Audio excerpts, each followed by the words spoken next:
여러분 안녕하세요. 자, 오늘은 놀라셨죠? 제가 혼자가 아니라 한 분을 모시고 왔답니다.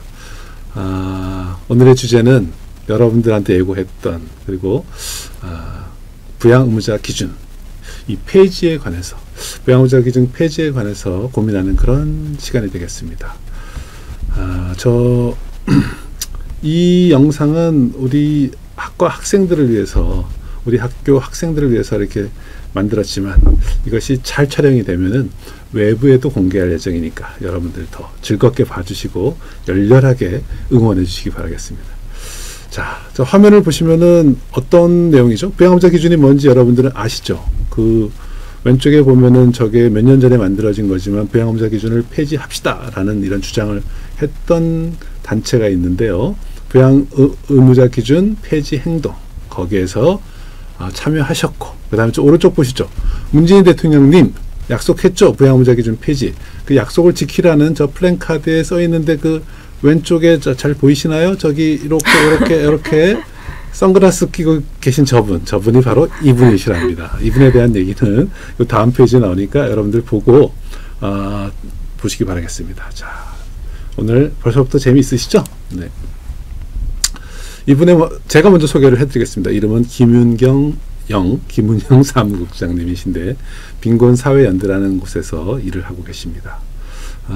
이분 사진을 보시면 여러분 다 알고 계시는 송파 세모녀 아시잖아요. 송파 세모녀.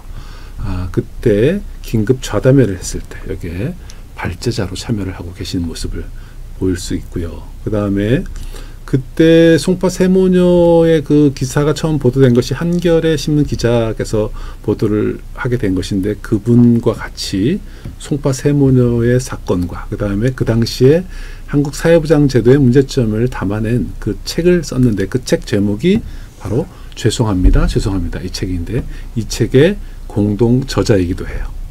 저는 거기에 추천사로 들어가 있습니다. 그렇군요. 근데 이 가운데 있는 모습 보시면 이 국회에서 토론회하던 장면인데요. 이분이랍니다. 옆모습하고 정면하고 약간은 달라 보일 수가 있지만 그 뒤에 배경으로 보이는 분 아시죠? 그게 바로 누군지 얘기하셔도 알 테고. 자, 이분은 또 이렇게 송파 세모녀 같은 사각지대에 있는 분들을 위해서 활동을 하는 그런 일들을 하고 여기에 보면은 발제자로 또 이름이 이렇게 나와 있음을 여러분 확인해 보실 수 있겠습니다.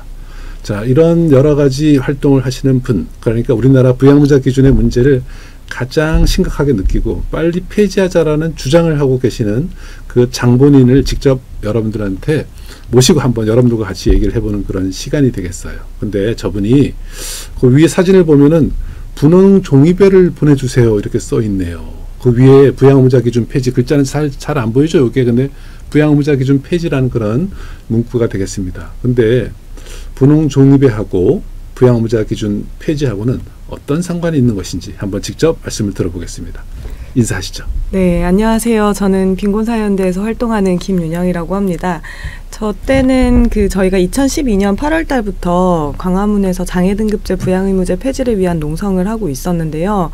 그 송파 세모녀 사건이 나고 나서 이 분들의 죽음에 대해서 어쨌든 굉장히 많은 분들이 함께 분노하고 안타까움을 좀 느끼고 어떠한 변화가 필요한지에 대해서 다들 관심이 많이 있었어요. 그래서 사실 그런 사람들의 관심으로부터 정책도 변화하고 또 빈곤 정책도 좀 다른 모습으로 생겨날 수 있는 거잖아요. 그래서 계속해서 그런 관심을 이어가자라는 의미에서 그냥 안타까운 일로 이것을 기억하기보다 정책적인 변화를 촉구하는 함께하는 행동으로서 분홍 종이배를 같이 좀 접어보자 이런 운동을 제안을 했었던 그런 사진이에요. 근데 그 분홍 종이배를 왜 굳이 종이배냐라고 하면 지금 빈곤의 바다에 빠져있는 사람들이 굉장히 많은데 이 사람들을 위한 복지 정책은 너무 소수밖에 없는 상황이라 좀 우리 이웃들에게 그 구명보트를 함께 띄우자 이런 의미를 담아서 종이배 운동을 시작을 했었습니다. 그렇군요. 2014년 2월 달이었어요.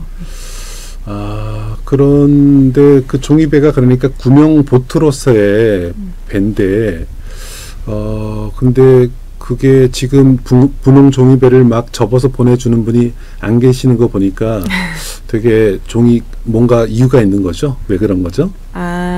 근데 저희가 농성을 하는 동안은 계속 농성장에서 분홍종이배 접기를 했었는데 어쨌든 한 2개월 뒤에 바로 세월호 참사가 있었고 더 이상 뭐 종이배라든지 배라는 게 좀 상징이 되기가 좀 어려웠던 상황들이 있는 것 같아요. 근데 그래도 저희가 뭐 그런 행동들을 멈추지는 않았고 지금도 뭐 사무실로 가끔 배를 접어서 보내주시는 분들이 계십니다. 농성은 끝났지만 잊지 않고 또 해주시는 분들이 계세요. 세월호 사건이 터졌을 때 그랬잖아요. 그러니까 어떤 신문에서는 이렇게 태어난 아이들도 잘 못 지키는 이런 사회, 이런 그냥 자성의 목소리들이 있었는데 안전망, 우리나라 사회의 전반적인 안전망의 문제를 짚었는데 결국은 지금 송파 세모녀가 우리나라의 또 사회 안전망, 복지 안전망의 문제를 짚는 그런 또 계기가 되었는데 어쨌거나 종이배, 지금부터 이제 다시 우리의 배는 그렇게 바다에 빠지는 배가 아니라 빈곤의 바다에 있는 가난한 사람들을 구제해주는 구명보트로서의 배로 우리가 다시 좀 자리매김해야 되지 않을까 이런 생각이 드는데 오늘 우리 하는 강의 내용을 듣고 한번 어떻게 우리가 지금 그분들을 구해낼 수 있을 것인가 아니면 스스로 나오게 해드릴 것인가 하는 얘기들을 같이 한번 고민해 보는 시간이 되도록 하겠습니다. 내가 오늘 좀 말이 좀 빨라졌죠? 평상시보다. 우리 김윤영 국장님이 나보다는 약간 말투가 빨라서 내가 보조 마치느라고 그러고 있습니다. 자, 그래서 상황이 좀 변했습니다. 예전에 박근혜 정부 때의 부양의무자 기준의 문제와 지금 문재인 대통령 이후에 부양의무자 기준의 계획은 조금 바뀌었는데 분명히 문재인 정부에서도 부양의무자 기준을 폐지라는 말은 쓰는데 이게 단계적 폐지라는 말은 썼고요. 근데 그게 어떻게 하자는 것인지 한번 이 뉴스부터 듣고 그러고 나서 얘기를 이어가도록 하겠습니다. 일단 뉴스를 보시겠습니다. 정부가 다음 달부터 부양의무제 기준을 완화합니다. 우선 수급 대상자나 부양의무자 가족에 중증 장애인이나 노인이 있으면 부양의무를 없애는 건데요. 이렇게 되면 4만 가구 이상이 새로 기초생활수급 혜택을 받을 것으로 보입니다. 이준은 기자입니다. 그동안 기초생활수급을 새로 신청할 때 가장 큰 장애물은 부양의무제였습니다. 부양의무를 가족이 지는 건데 문제는 부양해야 할 가족의 형편이 어려워도 이 제도 탓에 국가 혜택을 못 받는 경우가 있었던 겁니다. 이 때문에 문재인 정부는 지난 8월 부양의무제를 단계적으로 폐지하는 방안을 내놓았습니다. 우선 다음 달 1일부터 수급가구와 부양의무자 가구 모두에 노인이나 중증 장애인이 있으면 부양의무가 없어집니다. 이를 통해 기초생활수급자 대상이 새로 4만 1,000가구 늘어날 전망입니다. 다만 기초생활보장급여는 신청해야 지원받을 수 있어 대상자가 직접 주민센터를 방문해야 합니다. 정부는 오는 2022년까지 중증 장애인과 노인 전체를 대상으로 차차 부양의무제를 없애기로 했습니다. 장기적으론 기초생활보장을 못 받으면서도 형편은 어려운 일명 비수급 빈곤층 93만 명을 20만 명까지 줄인다는 계획입니다. 하지만 일부에선 기초생활보장 확대가 노인과 장애인 가구에 맞춰지다 보니 이들보다 상황이 열악한 한부모 가정에 대한 관심은 떨어진다는 지적도 나오고 있습니다. 연합뉴스TV 이준음입니다. 네, 문재인 정부 들어서 뭐가 예전과는 조금 달라지긴 달라진 것 같습니다. 그리고 폐지라는 단어가 나오고 공약사항이나 공약에도 그렇지만 구체적으로 이제 폐지하고 비수급 빈곤층을 어느 정도 줄이겠다 이렇게 지금 얘기를 하고 있는데 처음 모든 말씀 해주시죠.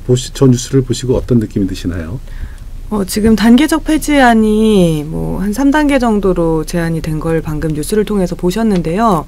첫 번째 단계는 수급 가구 그리고 부양의무자 가구 양쪽 모두에 장애인이나 아니면 노인이 있는 경우 이때 이제 완화를 해주겠다라는 게 1단계고요. 그 다음은 부양의무자 가구가 장애인 가구일 때 그때 이제 완화를 해주는 거고 3단계는 부양의무자 가구가 또 노인 가구일 때 완화를 해주는 거예요.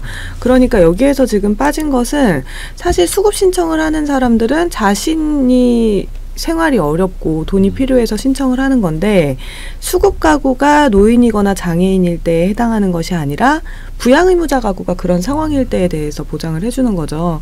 그렇다 보니까 상대적으로 너무 미약한 완화안이 아닌가 좀 그런 평가를 내리고 있습니다.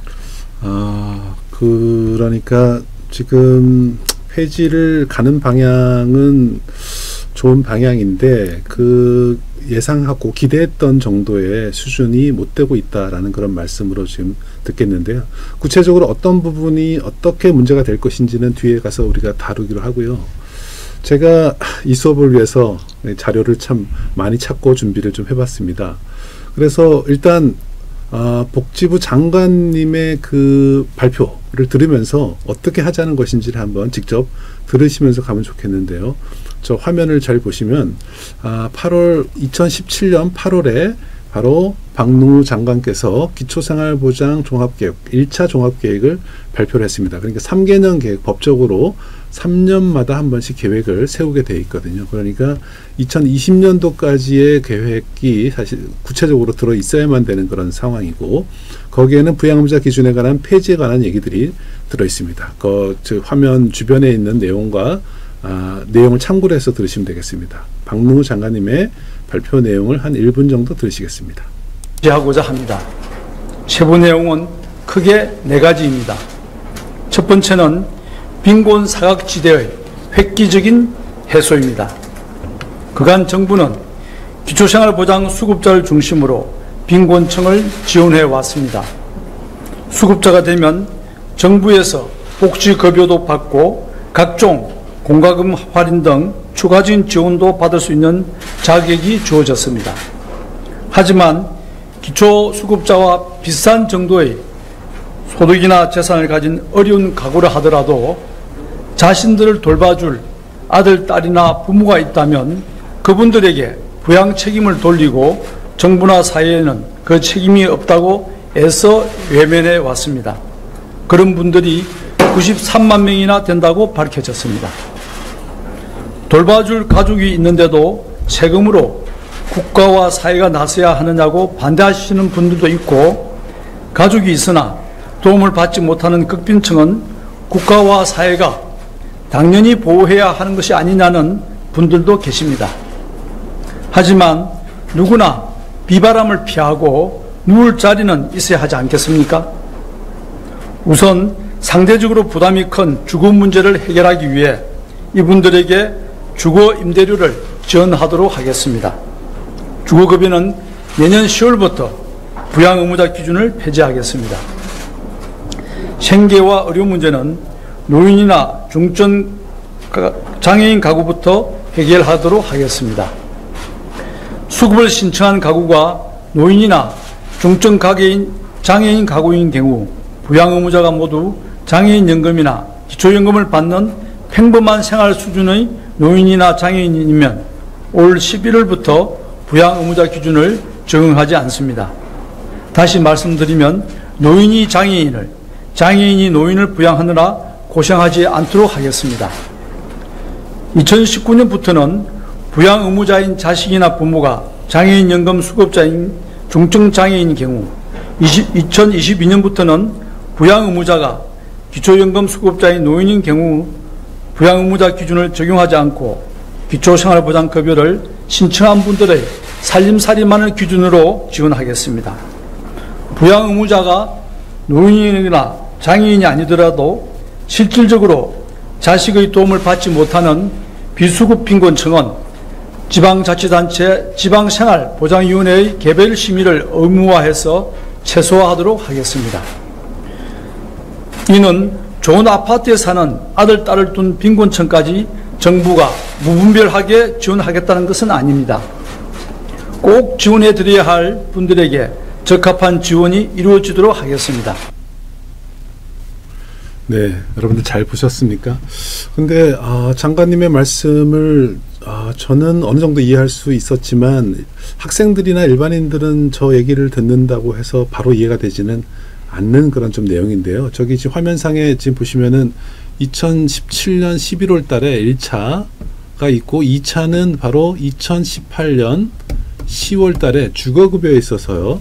부양의무자 기준을 완전 폐지를 하고, 그 다음에 19년 1월 달에 이제 3차가 있고 2021년 1월에 4차, 이 정도의 계획을 세워놓은 상황이다라고 보시면 되겠고요. 그 다음에 언급을 한 내용 중에 우리가 신경 써야 될 부분은 뭐냐면은 비수급 빈곤층, 비수급 빈곤층의 규모를 정부에서는 93만 명으로 추계하고 있다는 점입니다. 이거는 이런 거거든요.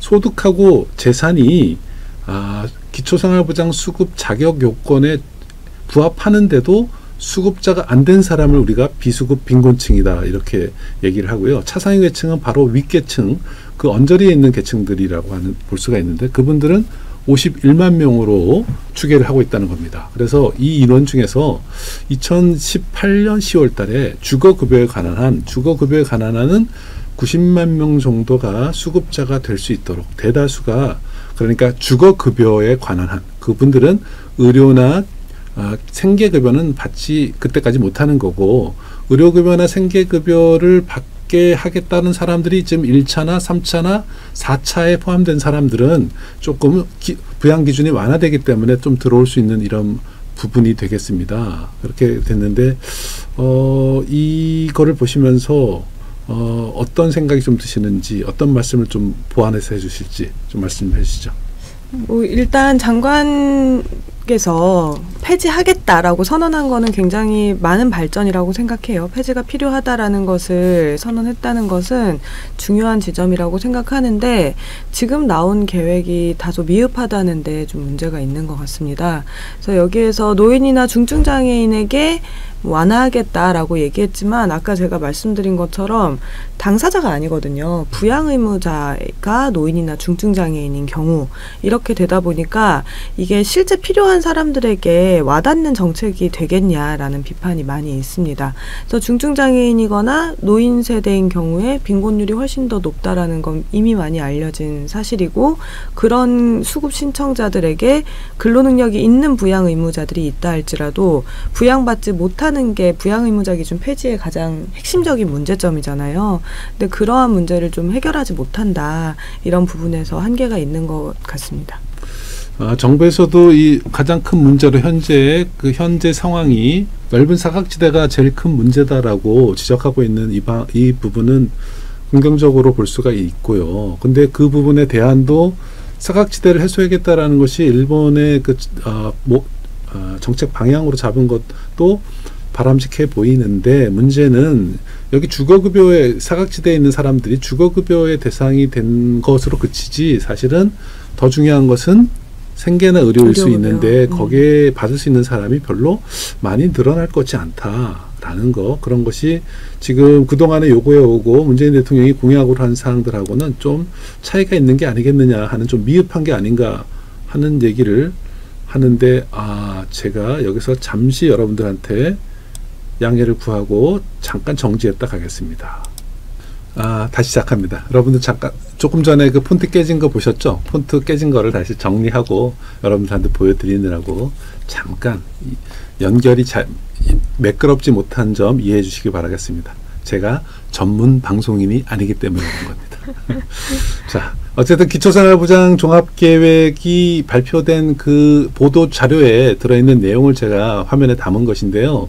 이 내용 보시면은 뭡니까? 2017년에 163만 명이던 수급자 숫자를 그다음 이거를 넘어가 버렸네요. 이것도 자, 죄송합니다. 2020년의 경우에는 252만 명까지 늘리겠다. 그래서 전체 인구의 4.8%가 대상이 되게 하겠다. 이런 내용이 되겠습니다. 그래서 부양의무자 기준 그래서 생계급여나 의료급여에 관한 대상들을 조금 더 빨리 늘려가긴 달겠지만 다 카반하지 못하겠다 이런 얘기가 되겠는데 여기에서 여러분들이 보아줄 내용 그 장관께서 하신 말씀 중에 우리가 기억해야 될 부분 체크해야 될 부분이 뭐냐면은 지방생활보장위원회를 통해서 수급자 자격은 안 되지만 이렇게 특별하게 보호가 필요한 사람들은 지방생활보장위원회의 심의를 거쳐서 수급자로 선정해 주는 길을 열어주고 그거를 의무화하겠다는 이런 얘기를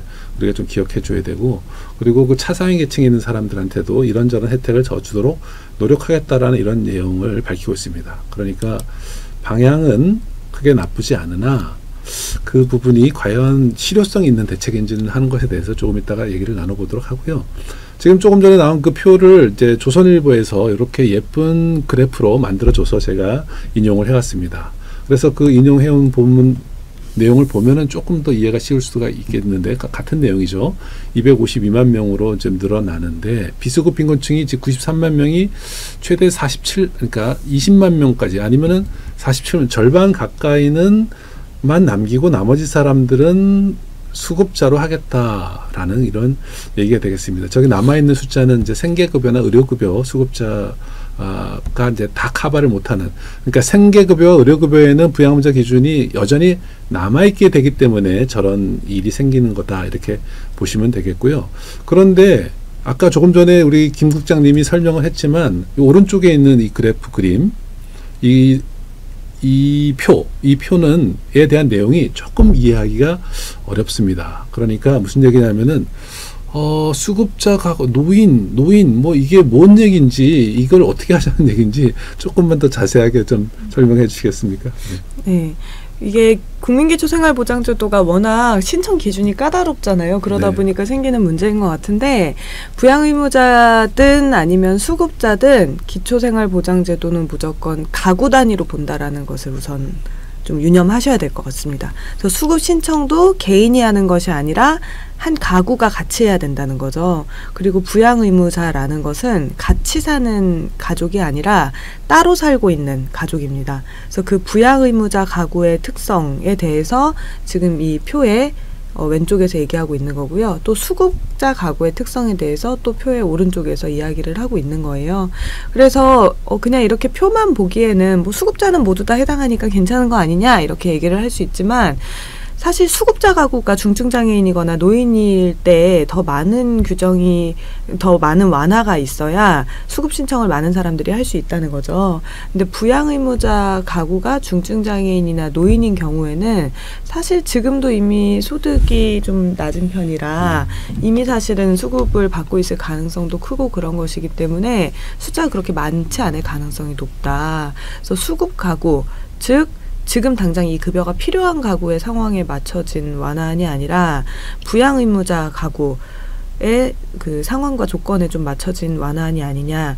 그러다 보면 지금 현재 뭐 60만 명, 최대 60만 명 정도 감소할 수 있다고 얘기하지만 그만큼의 미달할 가능성도 감안을 하지 않을 수 없는 그런 상황입니다.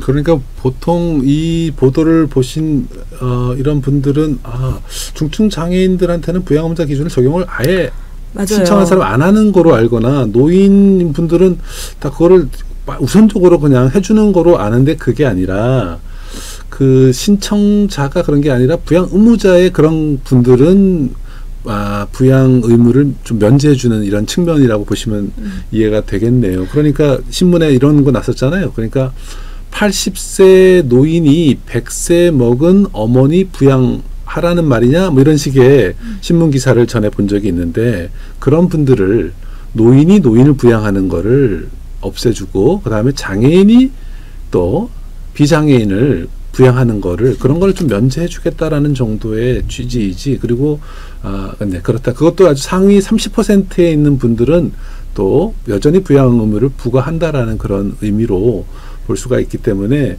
저렇게 됐을 때 과연 많은 사람들이 그러니까 비수급 빈곤층이 수급자로 들어올 수 있는 부분이 얼마나 될지에 관해서 정부의 추계가 보다도 더 적을 수도 있겠다 이런 생각이 들긴 드네요. 그리고 또 소요 예산이 2020년까지 4조 원이 더 추가로 더 든다라는 지금 것인데 저 소요 예산에 관한 추계도 우리가 한번 고민을 해볼 필요가 있고 뒤에 다시 한번 얘기를 해볼 필요가 있겠습니다. 자, 그럼 또 다음으로 넘어가 보겠습니다. 지금 이 표를 이 표 또한 이제 그 보도 자료에 기초생활보장 종합계획의 보도 자료에 실려 있는 것인데 이 표를 제가 넣은 이유는요. 그러니까 문재인 대통령이 대통령 선거 과정에서는 임기 내 전면 폐지라는 것을 분명히 이렇게 언급을 하신 것으로 제가 기억을 하는데 그런데 이번에 3개년 계획에 2022년까지의 모습을 담아놨는데 거기에 보면은 여기에 보면은 생계나 의료 대상자가 8.6만 8만 6천 명, 22만 7천 명만 늘어나는 것으로 지금 이렇게 주거급여에는 90만 명이 늘어나는 이거는 전면 폐지가 되기 때문에 그런데 자 비수급 빈곤층이 93만 명으로 했는데 생계나 의료의 경우는 저 정도밖에 안 올리겠다라는 계획은 사실은 부양의무자 기준을 2022년이 돼도 다 폐지하지 않겠다는 뜻으로까지 보일 수도 있는 이런 상황. 그러니까 그 이후의 상황에 대해서 정부에서 적극적으로 폐지를 하겠다라는 이런 계획은 가지고 있지 않다라는 것을 좀 해석할 수 있지 않느냐라는 것을 보여드리기 위해서 그런 것이고요. 덧붙여서 아까 지방생활보장위원회를 통해서 사각지대 그동안에 앞으로도 수급자가 안 되는 이런 분들 기준은 분명히 안 되지만 안타까운 사람들을 거기서 구제를 해보겠다라고 하는 이런 정부 측의 계획, 그 다음에 찾아나가는 동복지센터를 전국화하게 해서 그래서 어려운 사람들을 빨리 발굴해내겠다라고 하는 그런 계획, 그것은 없는 것보다는 분명히 좋은 거는 맞지만 그게 뭔가 약간 부족해 보이는 그런 것은 왜 그런 것일까요? 네, 어떻게 생각하십니까? 뭐 찾아가는 동주민센터라든지 뭐 긴급복지 지원을 확대한다 이런 시도들이 없었던 것이 아니고 지금도 계속 되고 있죠. 일어나고 있는데 사실 큰 틀에서 제도의 변화를 대체할 수 있는 것은 아니라고 생각합니다. 그러니까 뭐 빈곤층의 자살이라든지 사망 사건이 일어날 때마다 국가에서는 항상 일제 조사를 실시하지만 그렇게 발굴된 사람들에게 전달해줄 복지제도가 없다면 무용지물에 불과한 것이잖아요. 그래서 지금 찾아가는 동주민센터나 이런 것들을 하면서도 많은 사실 실무자분들은 좀 안타까움을 호소를 하시는 게 뭐 여전히 부양의무자 기준 때문에 수급에 못 들어오시는 분들을 찾아가는 동주민센터 한다고 해서 수급으로 같이 데리고 올 수가 없는 거죠. 그러면 뭐 수술비 한 번을 지원한다든지 민간 자원 한 번 연결해주고 끝나는 이런 일들이 반복되는 건데 그런 것들로 정말 빈곤 상황이 타개되는 것은 아니기 때문인 것 같아요. 그래서 지방생활보장위원회를 강화한다든지 이런 일들이 필요한 것은 맞지만 제도의 변화를 대체할 수는 없다라는 게 중요한 것 같고 공무원 개개인이나 뭐 자치단체들의 역량에 무조건 맡겨놓다 보면 지역별 편차도 커질 수 있습니다. 그렇기 때문에 정책의 목표가 이미 제시가 된 만큼 부양의무자 기준 폐지로요. 제시가 된 만큼 뭐 너무 늦출 일이 아니고 빠르게 변화를 만들어가야 하는 때라고 생각합니다.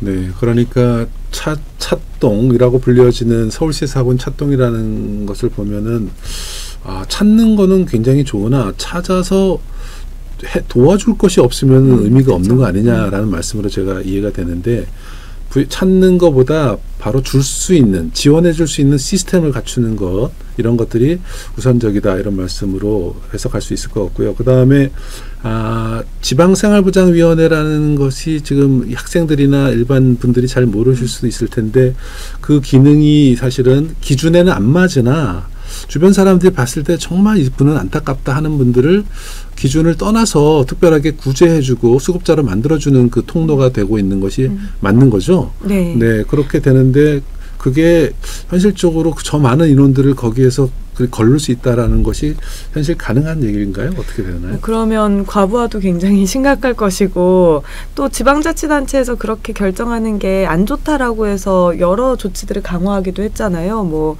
예를 들어서 근로능력 평가를 연금공단으로 이관한다든지 이런 조치가 이미 있었던 것도 한편으로는 있는 거죠. 그래서 지금까지의 조치와는 또 상반된 그런 방향이기도 한데 실제로 그런 방식으로 모든 사각지대가 커버가 되지는 않을 것이다.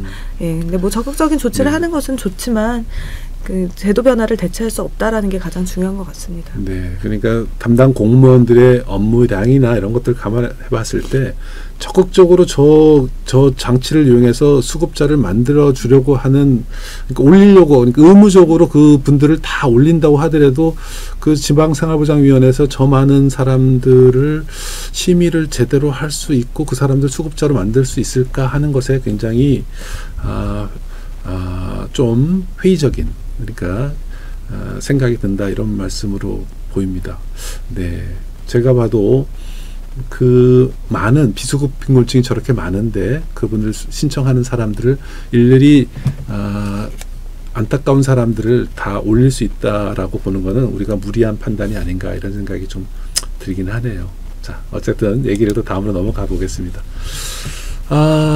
왜 그러셨어요? 이렇게 묻고 싶습니다. 자, 여러분들 화면에 보시면 오해는 하지 마셔야 되는 것이 뭐냐면은 저 시기가 좀 다릅니다. 시기가 그러니까 저게 시기가 언제 저런 것이 났는지 성명서가 발표된 시기를 좀 확인하실 필요가 있는데 자 어쨌든 아래부터 볼까요? 아래 보면은 부양의무자 기준 폐지 공약 이행 촉구. 자 그러면서 인구학적 기준의 완화 말고 부양의무자 기준 완전 폐지를 촉구한다.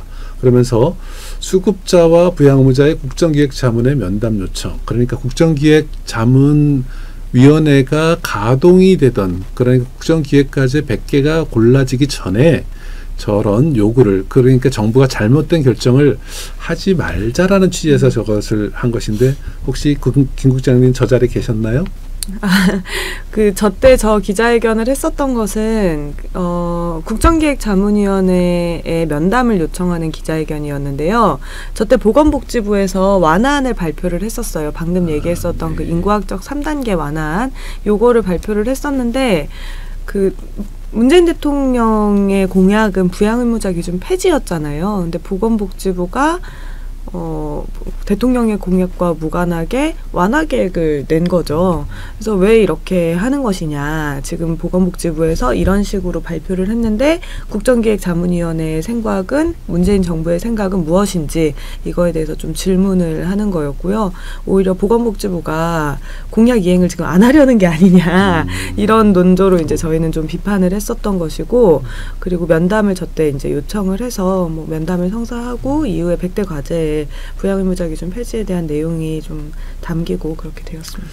네, 그러니까 시기에 보니까 7월 5일이네요. 그러니까 그 7월 5일 그 당시 그때는 추경으로 2017년 예산의 추경을 잡는데 부양의무자 기준의 일부 완화해주는 그러니까 비수급 빈곤층들을 빨리 수급자로 하는 조치를 추경으로 한다는 것은 있었고 그것은 뭐 그나마 긍정적인 조치였으나 혹시 그것으로 끝나는 것이 아닌가라는 우려를 하던 그런 시기였기 때문에 저런 우려를 했고 촉구를 했다는 그런 장면이었네요.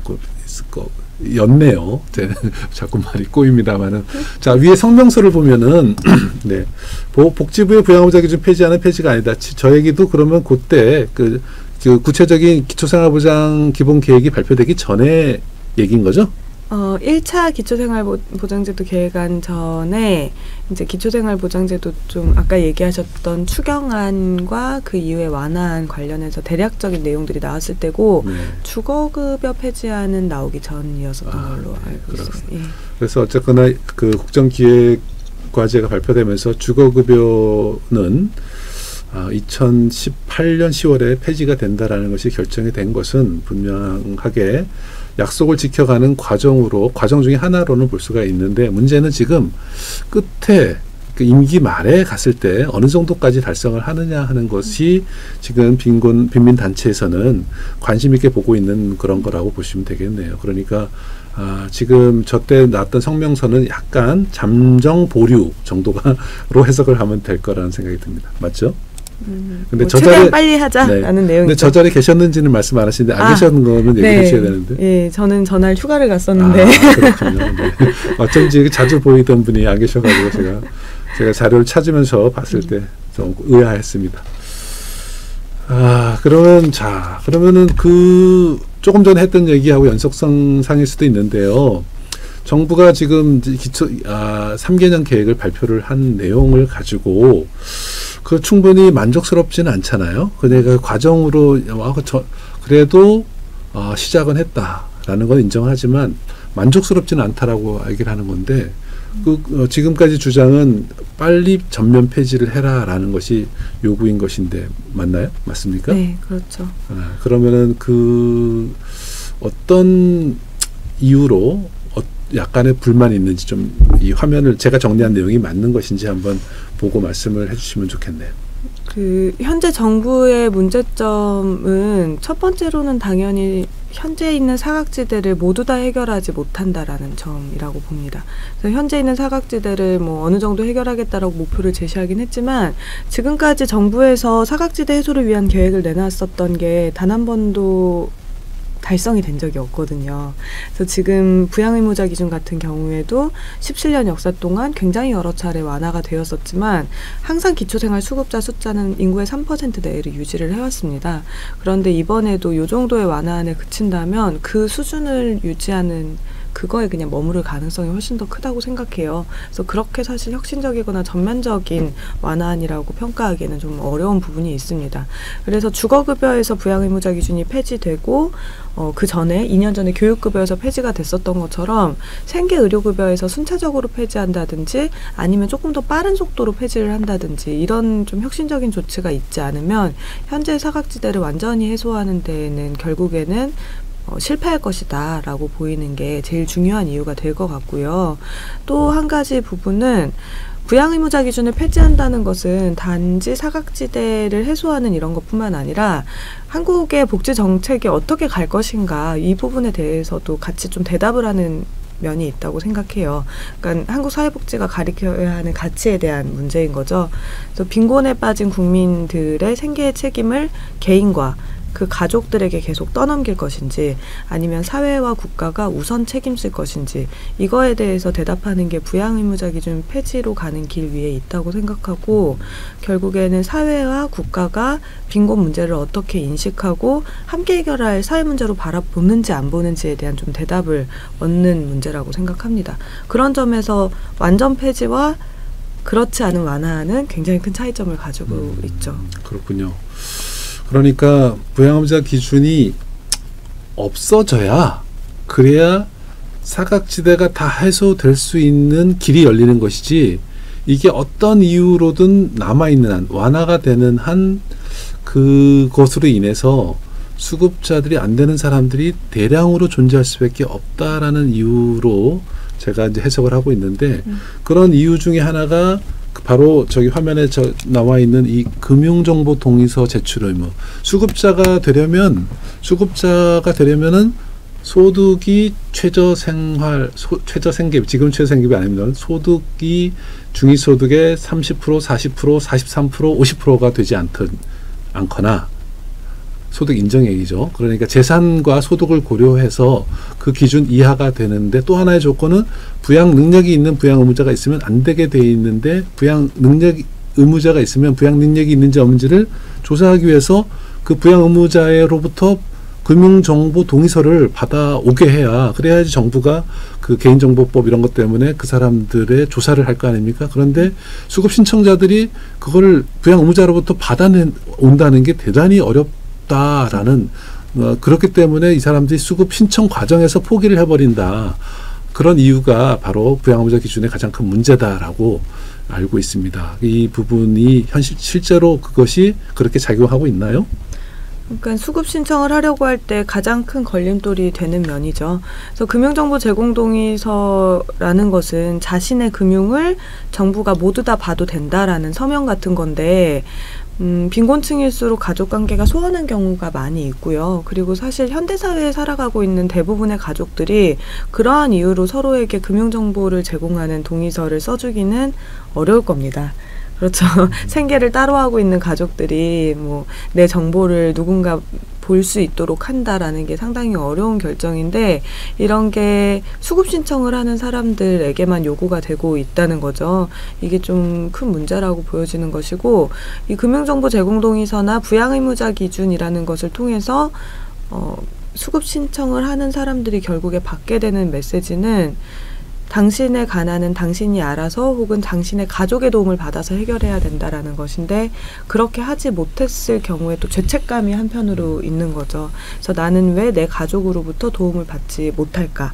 혹은 나는 왜 내 가족을 돕지 못할까? 뭐 이러한 자책과 뭐 자기가 잘못하고 있다라는 좀 그런 의식, 죄의식 뭐 이런 것들에 시달리게 되는 것도 부양의무자 기준이 낳고 있는 굉장히 큰 문제점이라고 생각이 들어요. 그래서 금융정보 제공 동의서는 뭐 제출하지 않는 경우에 처리할 수 있는 방법들이 보건복지부에 의해서 제시가 되고 있기는 하지만 사실 그 과정에서 포기를 하게 되는 사람들이 가장 수급이 필요한 사람이다라는 것을 고려해 봤을 때 좀 문제가 심각하다라고 보여지는 것이죠.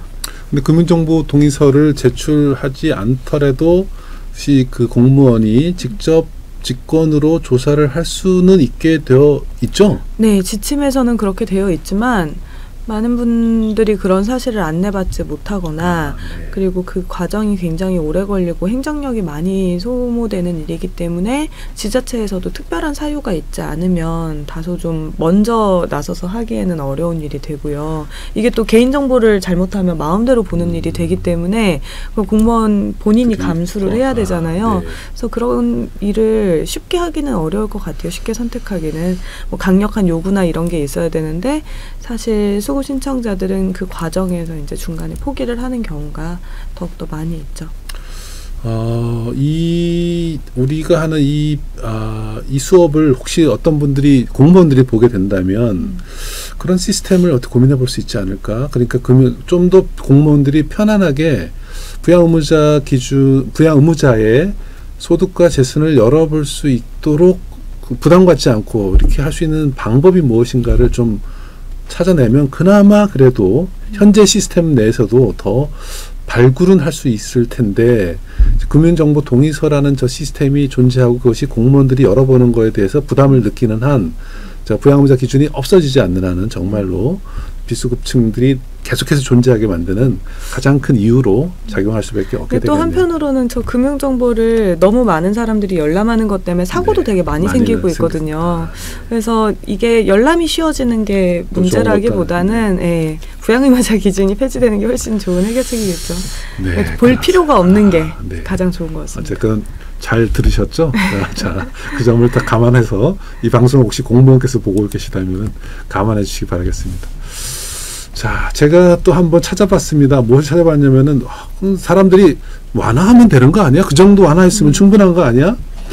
그거 거의 없는 거하고 비슷한 거 아니야? 이렇게 생각하는 분들이 일부 있더라고요. 그래서 정말 그럴까? 그래서 꼭 폐지해야 되는 이유를 누가 글을 써놨을까? 이렇게 찾아보니까 배진수 변호사님께서 복지 동향에다가 이런 글을 실으셨더라고요.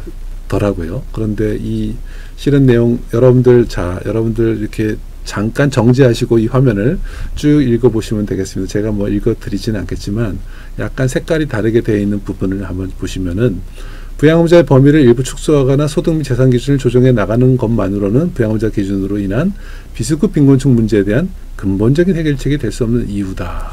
그 위에 얘기가 그렇게 되는 거고요. 근데 그 사이에 또 얼마나 많은 사람들이 부양의무자 기준을 이유로 생계를 잊지 못하거나 누군가의 부담이 되기를 거부하며 스스로 생을 마감할지 모른다. 실제로 부양의무자 기준 때문에 탈락되고 그 다음에 생을 마감해버리는 이런 분들을 옆에서 직접 경험해 보시고 이런 경험이 있을 텐데 혹시 그런 사례 중에서 우리 학생들 위해서 해주고 싶은 말씀 없으신가요? 네, 어쨌든 그 부양의무자 기준 때문에 이제 목숨을 끊는 이런 일들을 뉴스를 통해서 많이 보셨을 것 같은데 특히 최근 몇 년 동안 굉장히 그런 일들이 많이 집중됐었던 게 행복이임 전산망 이런 게 도입되면서 되게 그랬거든요. 그러니까 현장에서 이 사람의 뭐 실태라든지 이런 것들을 제도에 반영을 하는 것이 아니라 전산망 안에 떠있는 몇 가지 숫자들의 조합으로 이 사람의 상태를 결정하고 탈락 통보 혹은 삭감 통보를 좀 일방적으로 내리는 일들이 있었던 거죠. 그리고 그 순간에 정말 내몰린 사람들은 심하게는 죽음을 결심하고 이런 일들이 생겼었는데 사실 가난이라는 상황이 누구에게나 갑자기 나타나진 않는 것 같아요. 굉장히 오랫동안 많은 어려움이 축적되고 그러다가 이제 기초생활 수급 신청이라든지 뭐 이런 상황에 머무르게 되는 것인데 이 상황에서 더 칼을 들이대면 굉장히 갈 곳이 없는 사람들이 많이 있다는 거죠. 근데 기초생활보장제도가 이렇게 부양의무자 기준이라든지 아니면 너무 낮은 재산 기준이나 소득 환산율 이런 것들을 통해서 수급자들을 좀 압박하는 것은 지나친 처사다. 그래서 그러는 것보다는 조금 더 넓고 튼튼한 울타리로서 공공부조가 있어야만 이런 비극적인 사건들이 일어나지 않을 것이다. 그런 생각이 듭니다.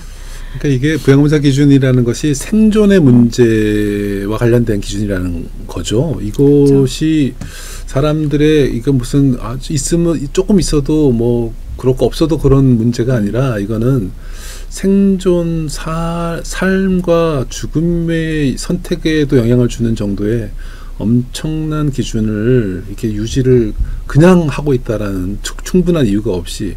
근데 완화를 한다고 해서 이 문제가 줄어들 가능성이 별로 없다라는 것이 빨리 전면 폐지를 해야 된다니까 폐지를 하더라도 빨리 해야 된다라는 얘기의 이유이기도 한 것이죠. 그렇죠. 속도도 굉장히 중요하죠. 이 빈곤이라는 것은 사실 시간이랑 굉장히 많은 관계를 맺는 거잖아요. 내가 오늘 먹을 밥을 3개월 뒤로 미뤄놨다가 먹을 수가 없고 오늘 당장 몸이 너무 아픈데 그거를 1년 뒤로 미뤘다가 병원을 갈 수는 없는 일이잖아요. 그렇기 때문에 부양의무자 기준은 빈곤 문제에 대한 대책이라는 점에서 미룰 필요가 없습니다. 하기로 했으면 최대한 빨리 시행할 수 있도록 노력을 하는 것이 중요한 이유가 될 것 같습니다. 네, 근데 그 결심을 잘 못하는데 어떤 분들은 이렇게 얘기잖아요. 상위 한 10%는 워낙 잘 사니까 그런 사람들은 놔두고 나머지 90% 정도만 그냥 다 면제해주면 안 돼요? 이렇게 얘기를 하는데 그러면 안 되는 거예요? 뭐 그렇게 만약에 된다고 하면 완전히 해결되는 것에 가까울 수도 있지만 그렇게 된다고 했을 때 그래도 결국에 또 생기는 사각지대가 있을 수 있죠. 예를 들어서 10%의 소득을 갖고 있는 부양의무자를 갖고 있더라도 아무런 도움을 받지 못하고 있는 사람들, 이 사람들에 대한 문제가 결국 생길 텐데 저는 그것 때문에 모든 사람들을 조사하기보다는 오히려 모두를 조사하지 않고서 현재 당신의 상태로만 수급 신청을 할 수 있도록 하고 그리고 뭐 다른 방식으로 더 저희가 이제 뭐 재정을 만든다든지 세금을 통해서 뭐 이런 것들을 해결할 수 있다고 생각해요. 그래서 이게 사인 간의 이전을 통해서 서로를 도울 것인지 아니면 사회를 통해서 함께 도울 것인지 단지 이 정도의 차이가 아닐까 그렇게 생각이 듭니다. 세상이 바뀌었고 사람들의 의식이 바뀌었기 때문에 거기에 제도도 바꿔 가야 되는 거 아니냐. 그 바꿔야 되는 제도가 이제는 부양의무자 기준을 폐지를 해야 되는 이런 때가 되지 않았나라는 이런 말씀으로 제가 이해가 되고 정리가 되는데요. 제가 정리를 잘 하고 있는지 학생들이 판단해 주세요. 자, 이제 본격적으로 더 우리 김윤영 국장님한테 하실 말씀을 더 하게 좀 해드리는 그런 시간이 되겠습니다. 저 페이지, 저 화면의 왼쪽에 있는 부분, 이 부분은 이게 몇 년 전에 부양의무자 기준 폐지 운동을 하면서 만드는 팜플렛의 겉표지로 올해 올해인 거? 네, 올 봄 겁니까? 네, 올 봄 거죠. 네, 그 대통령 선거 전에죠. 네. 네, 그 만들어진 2017년 봄입니다. 여러분들 언제 볼지 모르기 때문에 정확하게 날짜를 알려드려요. 2017년 봄에 만드는 것인데 문재인 대통령 선거를 하기 전에 이제 만들었던 것인데 그때 이 부양의무자 기준을 폐지하자는 운동을 했었는데 우리가 지금까지 부양의무자 기준 얘기하면서 부양의무자가 누군지 어디까지인지 얘기를 안 하고 그거 궁금한 사람이 많을 것 같습니다. 일단 그 얘기부터 시작해 볼까요? 누구까지 어디까지죠? 네, 부양의무자 기준은 1촌 내 직계혈중 및 그 배우자까지라고 이제 나와 있는데요. 일단 그 전에 기억하셔야 되는 것은 본인 가구 안에서 적용이 되는 것이 아니라 가구 간 적용이 된다는 점을 좀 유념을 하셔야 될 것 같습니다. 그래서 기초생활보장제도는 그 가구별로 신청을 하는 것이지 개인으로 신청을 할 수 있는 것이 아니기 때문에 몇 가지 특례 적용이 있긴 하지만요. 가구별로 구성이 되는 것이고 나와 함께 살고 있는 1촌, 즉 아들이나 아니면 부모님은 나와 한 가족입니다. 가족이고 나와 따로 살고 있는 그 가족이 있을 때 그때는 내가 만약에 수급 신청을 하면 나는 수급 신청 가구 그리고 나의 가족은 부양의무자 가구가 되는 것이죠. 그래서 나를 중심으로 나의 1촌은 부모님 혹은 나의 자녀가 되죠. 그래서 나의 자녀인 배우자인 배우자인 그 사위나 며느리, 이 사람들이 또 부양 의무자가 될 거고요. 그리고 나의 부모의 현재 혼인 관계를 맺고 있는 양부나 양모, 이 사람들 역시도 부양 의무자가 됩니다. 그래서 만약에 내가 이혼한 전 남편이 있다, 그렇게 했을 땐 그 사람은 부양 의무자가 아니지만 그 나에게 만약에 아이가 있고 그 아이의 아빠와 이혼을 한 상태라면 내 아이의 1초는 여전히 그 전 남편이기 때문에 우리 가족의 부양 의무자가 여전히 전 남편인, 뭐 이런 일들도 있을 수 있는 거죠. 그래서 부양 의무자 기준의 문제점이라고 하면 보통 노인을 부양하지 않는 불효자, 이렇게 좀 이렇게 딱 상정이 되는 게 있는데, 그런 것들만 있는 게 아니고 굉장히 다양하고 복잡한 형태로 부양 의무자 기준이 존재를 하고 있습니다. 네, 그렇군요. 이렇죠. 부모 자식 간, 자, 직계 일촌인의 혈족이라고는 부모 자식 간인데 그 배우자까지니까 나를 예를 들면 나의 장인 장모님도 내가 부양 의무자고요. 장인 장모님도 나의 부양 의무자. 장인 장모님 신청하면 나 조사를 하는 거고, 내가 신청하면 장인 장모님까지, 우리 어머니 아버지가 아니라 그렇게 되는 거고요. 그렇죠? 우리 와이프의 경우에도 거꾸로 이제 시부모님까지도 이렇게 조사를 하게 되는, 사위 며느리, 장인 장모, 이거까지가 우리가 부양 의무자의 범위라고 보시면 되겠는데, 그게 이제 사망한 배우자는 제외가 됐죠, 법적으로. 네. 그러니까 이제 그것도 되게 어려웠는데, 아들이 결혼을 그러니까 아들이 죽었는데 며느리가 여전히 시부모님의 그 부양 의무를 지우고 있었던 게 불과 얼마 전까지도 그랬었다라는 것이 굉장히 세상의 흐름에 빨리 제도가 따라가지 않은 이런 부분들이라고 볼 수가 있겠습니다. 어쨌거나 이 부양 의무자 기준이라는 것은 그렇게 돼 있고, 부양 의무자 기준이 복지 사각지대를 양산합니다. 저 얘기 통해서 하실 말씀 해주시죠. 네, 그래서 지금 117만 명이라고 되어 있잖아요. 부양 의무자 기준으로 인해 기초생활보장제도 수급을 못 받는 복지 사각지대라고 되어 있죠. 근데 아까는 그 장관께서 93만 명이라고 했는데 또 117만 명 이러니까 어떤 차이가 있는 걸까, 이렇게 생각이 드실 수도 있는데, 이게 조사 시점이라든지 사용한 통계 자료 뭐 이런 거에 따라서 다소 차이가 있습니다. 그래서 뭐 93만 명, 97만 명, 117만 명, 굉장히 여러 가지 결과가 있는데, 어쨌든 그 시점에 따라서 약간씩의 차이가 있는 거라고 생각하시면 될 것 같고, 사실 근데 폐지를 하게 되면 실제로 이 사람들이 100% 다 수급자가 되느냐, 이것도 아직까지는 정확하게 알 수가 없는 부분이라고 하죠. 많은 학자분들이 그렇게 말씀을 하고 계신데, 어쨌든 지금 이렇게 많은 사각지대가 있다라는 겁니다. 그래서 전체 복지가 필요한 사람들 가운데 116만 명이 현재 수급을 받고 있는 반면에, 이제 거의 그 숫자에 육박하는 3분의 2 정도 육박하는 117만 명이 사각지대에 있는 상황이다, 이렇게 볼 수 있습니다. 그러네요. 아까 통계에서 수급자가 162만 명이었나요? 뭐 그 정도였는데, 현재 그러면 2016년보다 2017년 겨우 가을이 훨씬 대상이 여름이까지 또 오히려 줄었는지 확인을 해볼 필요가 있겠네요. 그죠? 그게 여러 가지 이유가 있습니다만은, 선정 기준이 부양 의무자 기준만 있는 것이 아니라 소득 기준, 재산 기준 이런 것들이 다 적용되기 때문에 그 인상률이 낮으면 수급자 수는 또 줄어들 수 있는 것도 감안해서 봤을 때, 수급자의 한 3분의 2 정도가 비수급 빈곤층으로 거의 남아있다라는 것으로 봐도 거의 틀리지 않는 것 같다는 생각이 들었습니다. 자, 그러면 그 다음 페이지로 한번 가보면,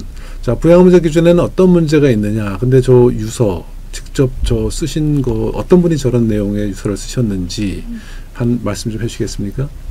저기 보시면 2012년 7월 달에 있었던 일인데, 그래서 저희가 2012년 8월 달에 그 광화문에 장애등급제 부양의무제 폐지 농성을 하게 되는데 좀 배경이 되기도 했었죠. 그 거제시청 앞에서 돌아가셨던 할머니인데, 이분이 부양의무자 기준 때문에 수급에서 탈락 통보를 받고 여러 차례 이제 시청을 찾아가셨다고 해요.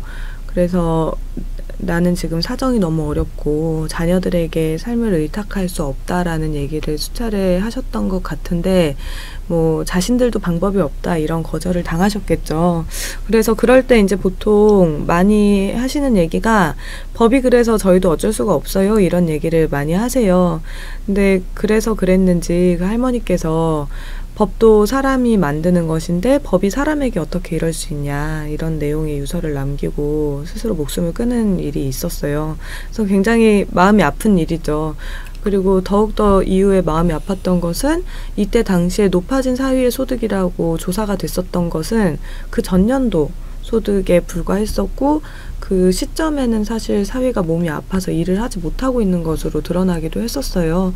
그래서 이렇게 현장에서 실제로 좀 이행돼야 되는 조사보다 전산망이나 이런 데를 통해서 드러나는 자료들이 훨씬 더 많은 권위를 갖고 있고 할머니가 그때 당시에 새방을 살던 방에 월세도 한 3개월 동안 체납이 되어 있는 상황이었다고 하는데 그런 상황에서도 부양의무자 기준 때문에 수급 조건에서 벗어나게 되면 일단 탈락 통보부터 하고 보는 뭐 이런 제도가 참 문제가 있는 게 아닌가 이런 생각이 듭니다.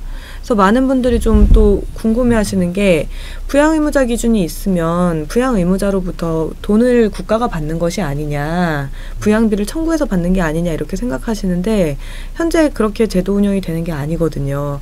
부양의무자로부터 소득이나 재산이 증액이 발생하면 수급자의 수급비를 삭감하거나 수급자의 수급권을 그냥 박탈하는 식으로 되고 있어요.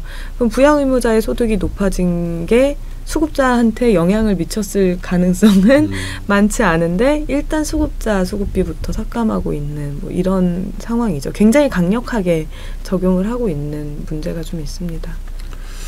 그러게요. 이 부양의무자 기준이 폐지되지 않는 상황이라고 하더라도 국가가 더 책임질 수 있는 부분은 있거든요. 그러니까 걷어서라도 줄 수 있는, 받아서라도 줄 수 있는 강제적으로. 그러니까 이게 부양이라는 것이 미혼모가 있고 그 아이가 있으면 미혼부도 있고 미혼부에게 강제로라도 받아서 주거나 국가가 주거나 이렇게 해줘야 되는 것이 그게 외국의 경우에는 그런 것들을 국가가 적극적인 역할을 하도록 시스템이 마련되어 있는데 우리나라의 경우에는 부양의무자 기준 폐지가 되지 않은 상황에서도 국가는 굉장히 손을 놓고 알아서 받아서 써라 라는 이런 시스템이 유지가 되고 있는 데다가 부양의무자가 소득이 올라가는 것을 이 수급자가 알고 있었던 것도 아닌데 그렇게 해서 그 신고를 안 했다 그래가지고 그걸 또 부정수급자로 이렇게 분류를 해가지고 매도를 하고 그다음에 그동안에 받았던 돈은 당신이 이 부정으로 수급했기 때문에 다시 내놔라 해가지고 금액을 깎고 그 이후에 일정 기간 동안에 그 생계급여액을 적게 준다거나 이런 방식으로 이게 하고 있다라는 부분들 이런 것들은 정말 국가가 해야 될 일을 조금 소홀히 해온 것이 아닌가 이런 생각이 드는데 제 얘기가 맞나요? 근데 정부에서도 아마 실제로 받을 방법이 없을 거라는 생각이 좀 들긴 해요. 왜냐하면 현재 부양의무자 기준이 굉장히 낮거든요.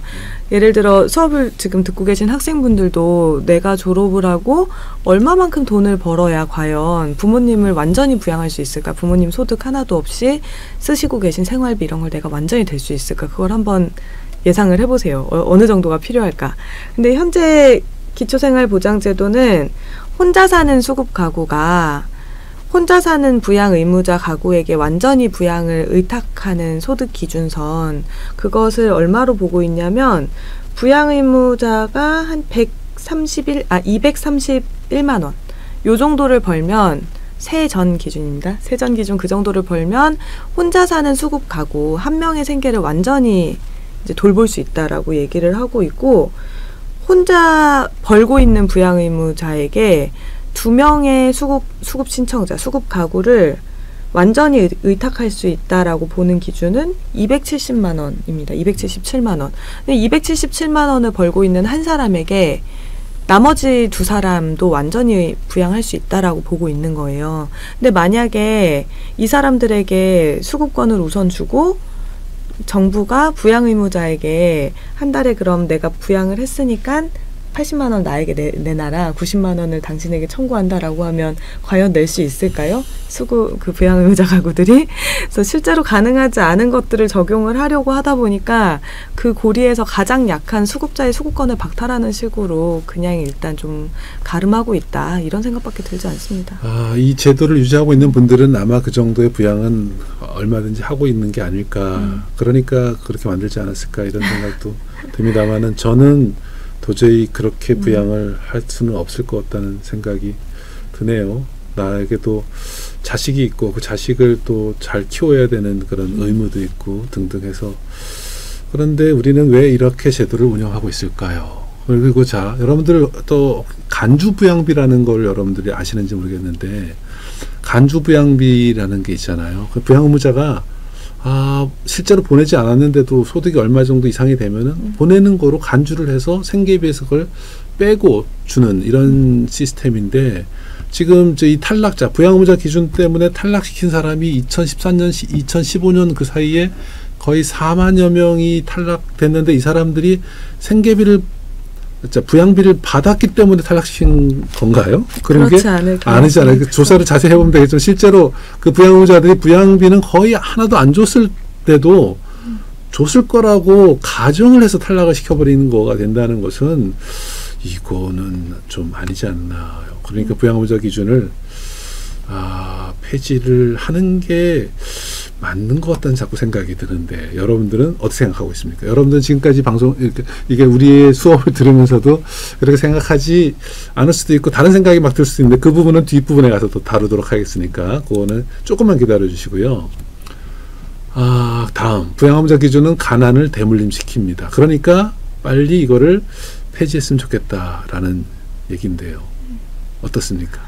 네, 그래서 부양의무자 기준의 가장 큰 문제점은 앞서 살펴본 사각지대의 문제지만, 또 하나의 문제는 그 부양의무자들의 문제입니다. 그러니까 예를 들어 수급 가구에서 자란 청년들은 사회에 진출하자마자 부양의무자가 되게 되는데, 아까 말씀드린 것 같은 정도의 소득을 얻는 것만으로도 자기 가족들이 수급에서 탈락할지도 모른다라는 불안감을 가지고 살아야 되는 거죠. 그리고 만약에 그렇게 해서 수급에서 탈락하게 됐을 때부터 자신이 온전히 그것을 다 책임져야 되는 이런 상황에 처합니다. 그래서 여기 보시면 2013년에 돌아가신 분에 대한 이야기도 있는데요.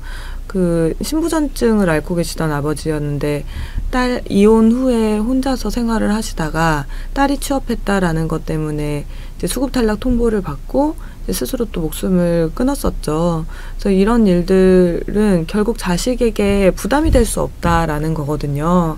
그래서 부양의무자 기준 때문에 고통을 받고 있는 사람들은 아까 숫자로 볼 때 뭐 93만 명, 117만 명 그렇게 얘기를 했지만, 이들의 부양의무자가 만약에 2명 내지는 3명만 있다고 해도 2배 혹은 3배의 사람들이 고통을 받고 있다라고 볼 수 있는 부분인 것 같아요. 이런 걸 감안한다면 훨씬 더 큰 규모로 부양의무자 기준이 많은 사람들을 괴롭히고 있다라는 생각을 좀 할 수 있지 않을까. 그러네요. 근데 저 그림을 김 국장님 그렸다는 소문을 들었는데, 네, 제가 그렸습니다. 네, 여러분들 이 그림 제가 안 써놨네요. 김윤영. 네. 이렇게 너무 딱 와닿아요. 저 어린 나이로 보이는 저 사람에게도 저렇게 무거운 부양 의무라는 짐을 지우게 하는 것이 맞는지, 본인이 살아갈 지금의 청년들이 얼마나 힘듭니까? 살기가, 직업도 그렇고 앞으로 결혼도 해야 되고 애도 낳아야 되고 빨리 모아서 자기 하나 간수하기도 어려운 그런 상황에서 그 청년들에게 나가자마자 빨리 부모를 모셔라라고, 그것도 아주 작은 돈을 가지고 그렇게 하는 것이 맞는지 우리 한번 깊게 생각해 볼 필요가 있다라는 생각이 저 그림을 통해서 더 들게 되네요. 잘 그리셨어요. 자, 다음은 부양의무자 기준은 가족관계를 해체시킵니다. 자, 뭐 어떤 분들은 부양의무자 기준을 폐지하면은 미풍양속이 사라질 거다 이런 얘기인데, 그 거꾸로 얘기인데 좀 설명이 필요한 것 같습니다. 네, 그 부양의무자 기준이 폐지되면 가족들이 서로 안 돌보는 거 아니냐 이런 얘기를 하시는 분들도 있는데 상당히 저는 좀 오해라고 생각합니다. 그러니까 물론 민법상의 부양의무라는 것은 뭐 부모가 미성년 자녀를 돌볼 의무라든지 이런 것들을 규정하는 것이라 아주 필요하지만 반대로 부양의무자 기준 같은 경우에는 성인이 된 가족과 성인이 된 가족 사이의 경제적인 책임에 대한 것이거든요. 근데 사실 그러한 요구를 국가로부터 받는 사람은 현재 최빈곤층밖에 없다라고 보아야 하는 거예요.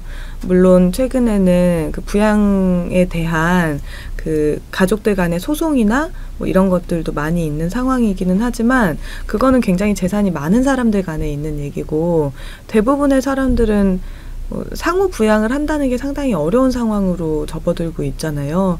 그러다 보니까 부모님을 뭐 모시고 산다든지 이런 생각을 젊은 사람들 많이 못한다, 하기가 어렵다 이런 것들은 뭐 사회인식 조사나 이런 걸 통해서도 충분히 드러나고 있죠. 반면에 부양의무자 기준 때문에 가난한 가족들은 떨어지고 싶어도 가족관계가 계속 얽힐 수밖에 없습니다. 금융정보 제공 동의서를 통해서 자신의 소득 상승 때문에 우리 가족의 수급비가 깎였다는 사실을 통해서 계속해서 이제 얽힐 수밖에 없는 거죠. 근데 이게 굉장히 서로에게 많은 부담이 되는 일이고 오히려 이러한 부담을 끊기 위해서 스스로 적극적으로 가족 해체를 하거나 아니면 결별을 선언하는 이런 경우들도 있습니다. 그래서 예전에 한 수급 신청을 하고 싶은 아버지께서 이제 장애 때문에 언어장애나 이런 것들 많이 갖고 계신 분이었는데 이분이 자신을 평생 돌봤던 아들이 결별을 선언하고 떠난 편지를 저에게 보내서 보여주신 적이 있는데 정말 마음이 많이 아프더라고요. 그래서 이 아버지의 수술비와 이런 것 때문에 30대가 넘은 아들이 너무 오랫동안 고통받고 결국에는 이제 사채라든지 이런 것도 좀 썼다가 나는 도저히 더 이상 이 관계를 지속할 수가 없다라고 선언을 하면서 그 떠나간 편지였는데 그런 방식으로 가족이 필요한 사람들에게 오히려 가족을 빼앗고 있는 이런 일들이 발생하고 있다는 것이죠. 그래서 더욱더 고립이나 아니면 불안으로 빠져버릴 수밖에 없고 가장 미약하게나마 자신에게 남아있던 가족이라는 관계의 끈, 사회적 관계 이런 것들을 끊어내는 역할까지도 하고 있다. 오히려 가족관계를 해체시키는 역할을 하고 있는 것이 가난한 사람들에게는 부양의무자 기준이다라는 점을 강조하고 싶습니다. 그러네요. 그 가족 관계를 부모님을 모시고 같이 사는 거가 더 좋은 거라는 증거는 이제 더 없는 것 같습니다. 그러니까 우리 사회복지 파트에서 보면은 가족 상담, 가족 갈등 이런 거 봤을 때 분리될 때는 분리되어야 되고 독립할 때는 독립해야 되고 떨어질 땐 떨어져야 되는 것이 서로를 위해서 좋을 수 있는 분리, 분화라는 이런 개념도 있거든요. 그런 것처럼 그것을 자꾸 어떤 이유로도 제도적으로 이거를 묶고 두는 것이 오히려 그 관계를 오히려 더 안 좋게 만드는 이런 거가 될 수도 있겠다 이런 생각을 해보게 됩니다. 왜냐하면 아까도 얘기했지만 본인이 언제까지 살 줄 모르는데 그 노인이 되어서도 나이가 든 자녀의 가구까지 책임을 지게끔 하는 것이 이게 과연 그렇게 하도록 하는 것이 오히려 너가 있기 때문에 내가 너무 힘들다 어렵다라고 이렇게 생각하게 만드는 이유가 되지 않는가 이런 생각이 말씀을 들으면서 자꾸 들었습니다. 제가 생각이 변화되는 것인지 아니면 원래 그런 생각을 가지고 있었던 것인지 학생들이 좀 판단해 저는 굉장히 중립적으로 지금 하려고 하다가 약간 좀 편파적으로 가는 것 같기도 하고 여러분들이 판단 잘 해주시기 바라겠습니다. 자, 부양의무자 기준 폐지해야 되는 이유. 자, 5%, 1%. 이 그림이 좀 이해가 되는 겁니다. 예산하고 관련 있는 거죠? 네. 자, 그래서 설명을 요거는 좀 짧게 해주시기 바라겠습니다. 네. 지금 부양의무자 기준이 있는 기초생활보장제도가 인구의 3% 정도를 포괄하고 있는데요. 부양의무자 기준이 폐지되고 사각지대가 완전히 해소되면 인구의 한 5% 정도가 수급자가 될 것으로 보입니다.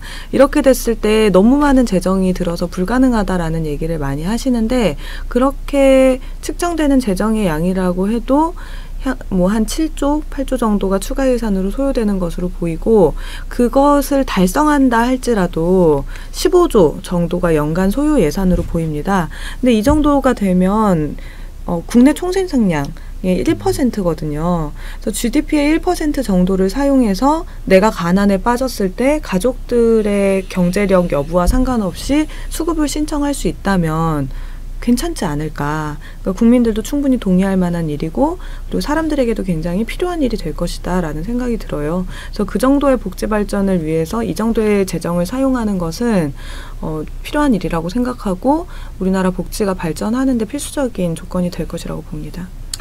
자, 우리가 국민기초생활보장 제도를 교과서에서 아니면 학생들한테 가르칠 때 최후의 안전망, 사회 안전망이라고 이런 말을 또 쓰기도 합니다.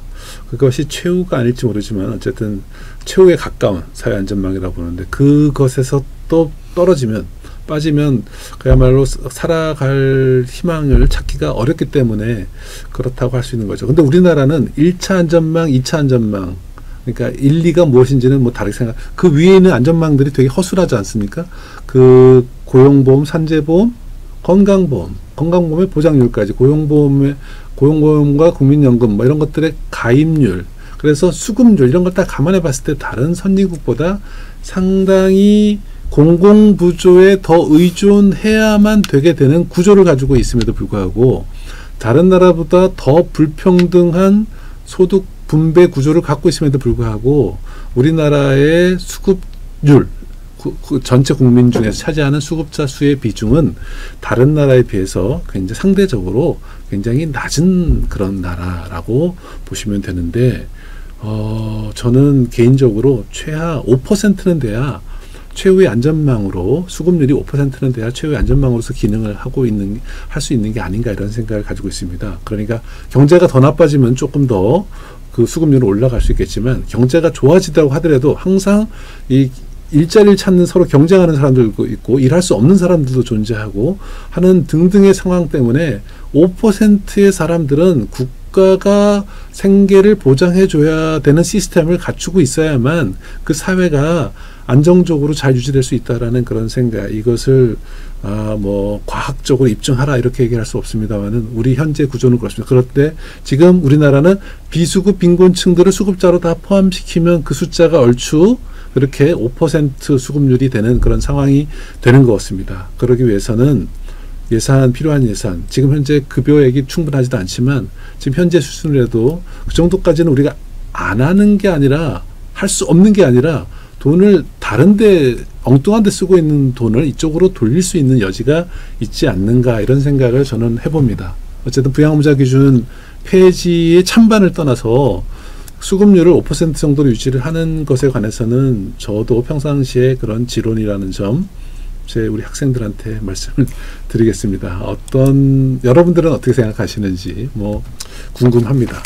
여러분들의 의견은 댓글과 저에게 이메일 통해서 한번 뭐 의견을 교환해 보면 좋겠습니다. 자, 그 다음은 지금까지는 자 이제 4절로 넘어가는데요. 부양의무자 기준이 빨리 폐지돼야 되는 이유들을 우리가 쭉 살펴봤다 그러면은 이거는 이제 김윤영 국장님은 이거 이제 반대쪽에 있는 것인데 이거를 제가 정리를 찾아봤습니다. 이게 정부에서 안 해주려고만 하는 것이 아니라 뭔가 이유가 있어서 이렇게 천천히 미뤄온 것은 아닐까? 아니면 조금 더 천천히 하자는 것은 아닐까? 그건 또 여론에서 많은 사람들이 걱정하는 부분이 있기 때문에 그런 것은 아닌가? 이런 생각을 해보고 그 이유를, 그 주장을 하는 분들을 찾아봤는데 생각보다 폐지는 절대 안 돼! 이렇게 얘기하는 사람은 찾기가 어렵습니다. 왜냐하면 이거는 아까 말씀드렸던 우리의 생존의 문제와 관련되기 때문에 폐지 참 그 안타까운 탈락자들을 빨리 보호하긴 해야 되는데 문제는 돈이 너무 많이 들잖아 이 이유하고 또 하나는 그거를 하면은 그걸 악용하는 사람들이 너무 많아지는 거 아니야?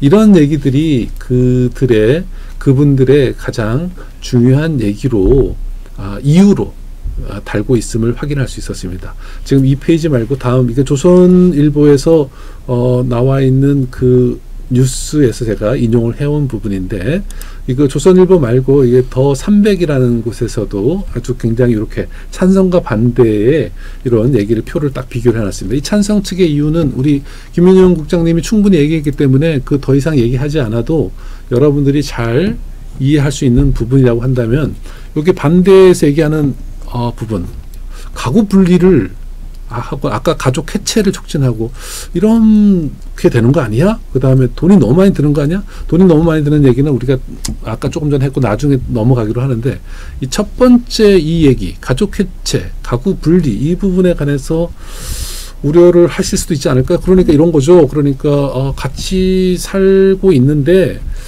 이렇게 떨어져서 살게 부모님을 다른 집에다가 이렇게 살게 하면서 부모님이 수급 신청을 하면 나는 부양 의무자이긴 하지만 나의 상황은 보지 않게 되면 그 어머니 아버지가 돈이 없으면 소득과 재산이 없는 상태라면 수급 신청을 해가지고 수급비를 받게 되는 그렇게 사람들이 그렇게 막 움직이면 어떻게 이런 그걸 막을 수 있을까 이런 걱정들을 하고 있는데 그에 대해서 한번 말씀을 해주시면 어떻습니까?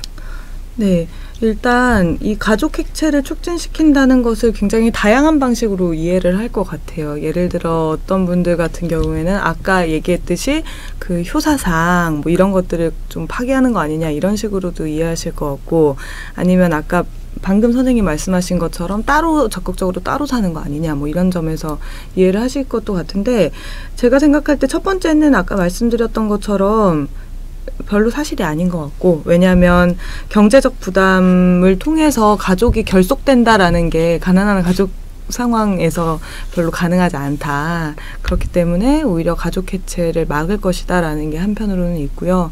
그게 아니라 가구를 분리할 것이다. 이것 때문에 좀 우려가 되는 지점에 대해서는 같이 좀 우려를 해야 되는 부분이 있는 것 같습니다. 예를 들어서 가족들의 지원이 필요한 가족 구성원이 있을 수 있죠. 몸이 아프다든지 함께 살 필요가 있다든지 뭐 이런 게 필요한데 따로 살지 않으면 수급 신청을 할 수 없어서 그래서 따로 살게 되는 경우 이거는 확실히 부정적인 측면이 있는 것 같아요. 근데 그래서 지금도 어떠한 방식의 특례 조항들이 있냐면 중증장애인의 경우에는 부양의무자와 함께 살고 있다 할지라도 독립가구로 봐주고 있습니다. 35세가 넘어가면요. 네. 그렇게 독립가구로 봐주는 뭐 이런 식의 특례 조항들을 마련을 하고 있는 거죠. 그런 방식으로 뭐 질병을 앓고 있다든지 간병이 필요한 이런 사람들의 경우에는 가족을 해체하지 않아도 가족을 분리하지 않아도 가구 분리를 실제로 하지 않아도 같이 살면서도 수급 신청을 할 수 있게 하는 어떤 길을 열어준다면 오히려 해결이 되는 일이라고 좀 생각이 듭니다. 그래서 지금 있는 것처럼 그런 특례 조항들을 좀 신설하거나 이러는 것으로 해결할 수 있는 부분이 아닐까 싶습니다. 그러네요. 그러니까 분리를 하려고 하는 사람들은 서로 충분히 그 생활이 여유가 있는 사람들이 그 적은 돈 생각보다 많지 않은데 노인들의 경우는 기초연금까지 받고 나면 나머지 더 받을 수 있는 돈이 그렇게 많지는 않은데 뭐 금액에 관해서까지 얘기를 하진 않겠습니다만은 그렇게 하려고 분리를 한다는 것은 따로 떨어져 살아야 되는 집 자체가 굉장히 열악한 곳에서 가서 또 살아야만 수급자로 선정이 될 것이 뻔한데요. 재산도 아산시 같은 경우는 기본 재산액이 3,400, 노인들만 구성되어 있으면 최고 6,500 이렇게 서울시는 최대 재산이 8,500. 네. 그러니까 8,500만 원보다 더 이 재산이 있으면 수급자가 될 수가 없고 소득 기준도 있고 소득 기준이라는 것은 또 이렇게 은행 연금 같은 것들을 이미 받고 있다 그러면 그것을 빼고 주잖아요. 그죠? 그러니까 기초연금도 또 있으니까 나머지 부분을 실제로 수급자가 된다고 하더라도 받을 수 있는 금액이 거의 별로 없는 사람들이 대부분이거나 아니면 아예 부자들은 그런 삶을 가난한 집에 가서 살면서 이렇게 그걸 받을 수 있는 상황이 되지 않을 텐데 너무 지나친 우려가 되고 그리고 진짜로 그렇게 필요해서 하려고 하는 사람은 분리하지 않아도 해주면 되지 않느냐 이 얘기잖아요. 그죠? 같이 살 수 있게끔 이럴 수 있는 방법이 찾을 수 있겠다라는 얘기. 이 얘기도 우리 우리 강의를 혹시 공무원이 보고 계시다면 잘 감안해서 생각해 봐야 되는 부분이 아닌가 이런 생각이 들었습니다. 근데 그거보다도 또 하나의 걱정은 뭐냐면 뭡니까? 그 자기 재산을 노인들이 이래 이제는 부양의무자 기준이 없어졌어. 그러면 내 재산을 우리 아들한테 딱 넘겨버리고 자기가 재산이 없는 채 수급 신청을 해버리면 소득이 연금이나 이런 것이 받는 사람은 그것 때문에 수급자가 안 되니까 안 되겠지만 그게 별로 없는 사람들이 이렇게 신청 막 하고 그러니까 재산을 넘겨버리는 일이 막 벌어지지 않을까 이렇게 우려하는 사람이 있다는 거에 대해서는 뭐 그런 생각을 그럴 수도 있겠다 우려하는 분은 있을 것 같은데 그거에 대해서 어떻게 생각하시나요? 뭐 현실적으로 지금 현재 기초생활보장제도 재산 기준이 말씀하신 것처럼 굉장히 낮은 수준이라 자신의 생활에 상당한 하락을 감수하면서까지 그렇게 실제로 재산 이전을 많이 할 것인가 이런 거는 좀 향후 쟁점이 될 것 같고요. 그리고 지금 현재 기초생활보장제도 안에서도 5년간의 그 재산 이전에 대해서 조사를 하도록 되어 있습니다. 그리고 뭐 신규 수급자의 경우에는 확인이 어렵다라는 이야기를 하기도 하지만 이미 건강보험료 납부 기록이라든지 재산 등록이 되어 있는 것들이 있기 때문에 이것들을 확인하면 충분히 아주 부정적인 의도로 한 것들과 그렇지 않은 것들을 확인 조치를 할 수 있다고 생각합니다. 그리고 현재도 이미 하고 있는 것들이고요. 현재도 이미 조사를 하고 있는 부분들이고 뭐 재산을 피하기 위해서는 여러 가지 방식을 사용하는 사람들이 있겠지만 사실 그런 식의 부정수급이 그렇게 많이 드러나고 있지 않은 현재 상황 이것을 보더라도 기초생활보장제도 운영이 굉장히 빡빡하다라는 거를 신청해보신 분들은 다 알 거예요. 근데 이제 이런 가능성을 제기하시는 분들의 상당수는 기초생활보장제도의 구체적인 운영에 대해서는 좀 잘 알지 못하는 경우가 많지 않을까 싶기는 한데요. 대규모로 이러한 이동이 일어날 것인가에 대해서 저는 그러기 좀 어렵다고 생각하는데 5년간의 특히 그 재산 이전 목록에 대해서 확인을 하는 규정 같은 것들이 있기 때문에요. 그래서 그렇게 많이 발생을 할 것 같지 않은데 다소 이 부분에 대해서 너무 사람들이 집중해서 묻고 집중해서 고민하는 것은 역시 빈곤층은 부도덕하다라는 인식하고 상당히 맞닿아 있는 것 같아요. 그러니까 그러한 혐의를 가지고 이 제도를 바라보는 거죠. 빈곤층들이 이용하는 제도니까 더 많은 부정이 발생할 것이다라는 방식으로요. 근데 뭐 사실과 별로 사실 현실과 상당히 다르다고 생각합니다. 예, 부정적인 목적으로 이용하기보다는 필요한 사람들에게 훨씬 더 많이 가고 있죠. 사람들이 본인은 일반 분들이 본인은 비빈민들은 본인은 빈민해질 가능성이 없다고 생각하고 있는 것 같다는 생각도 저는 들어요. 그러니까 비장애인들이 그렇게 생각하고 있다가 장애인이 되면은 굉장히 많은 것들을 느끼고 생각이 달라질 수 있듯이 근데 우리 사회 대한민국이라는 사회는 누구나 빈민이 될 수 있는 그런 사회거든요. 그러니까 뭡니까 안전망이 여러 가지 갖춰져 있지 않기 때문에 그 큰 사고 한 번으로 아니면 큰 질병 아니면은 어떤 강도나 이런 남으로부터의 상해 뺑소니 이런 것만 당해도 상당히 이게 사업 실패 이런 등등의 여러 가지 이유 때문에 그렇게 되는데 내가 나중에 기댈 수 있는 안전망이라는 생각을 좀 해본다고 하면은 괜찮은데 이게 내가 낸 세금을 저 사람이 쓴다라는 생각들을 많이 하는 것 같아요. 근데 내가 낸 세금들이 저 사람들이 쓰는 거 아니잖아요. 그분들이 낸 세금 나중에 받는 거고 그분들이 대부분 군대도 다녀오신 분들 아니에요. 그러니까 국방의 의무도 다 대부분 하시고 사업 젊었을 때 세금 열심히 내던 이런 분들이 그렇게 됐을 때 기댈 수 있는 부분들을 조금 이렇게 바라다보는 이 제도를 바라다보고 가난한 사람들을 바라다보는 우리 비빈민들의 시각 이거를 우리가 좀 다시 한번 생각해봐야 되는 게 아닌가. 제가 약간 강의를 하다 말고 흥분하는 버릇이 있어서 죄송합니다.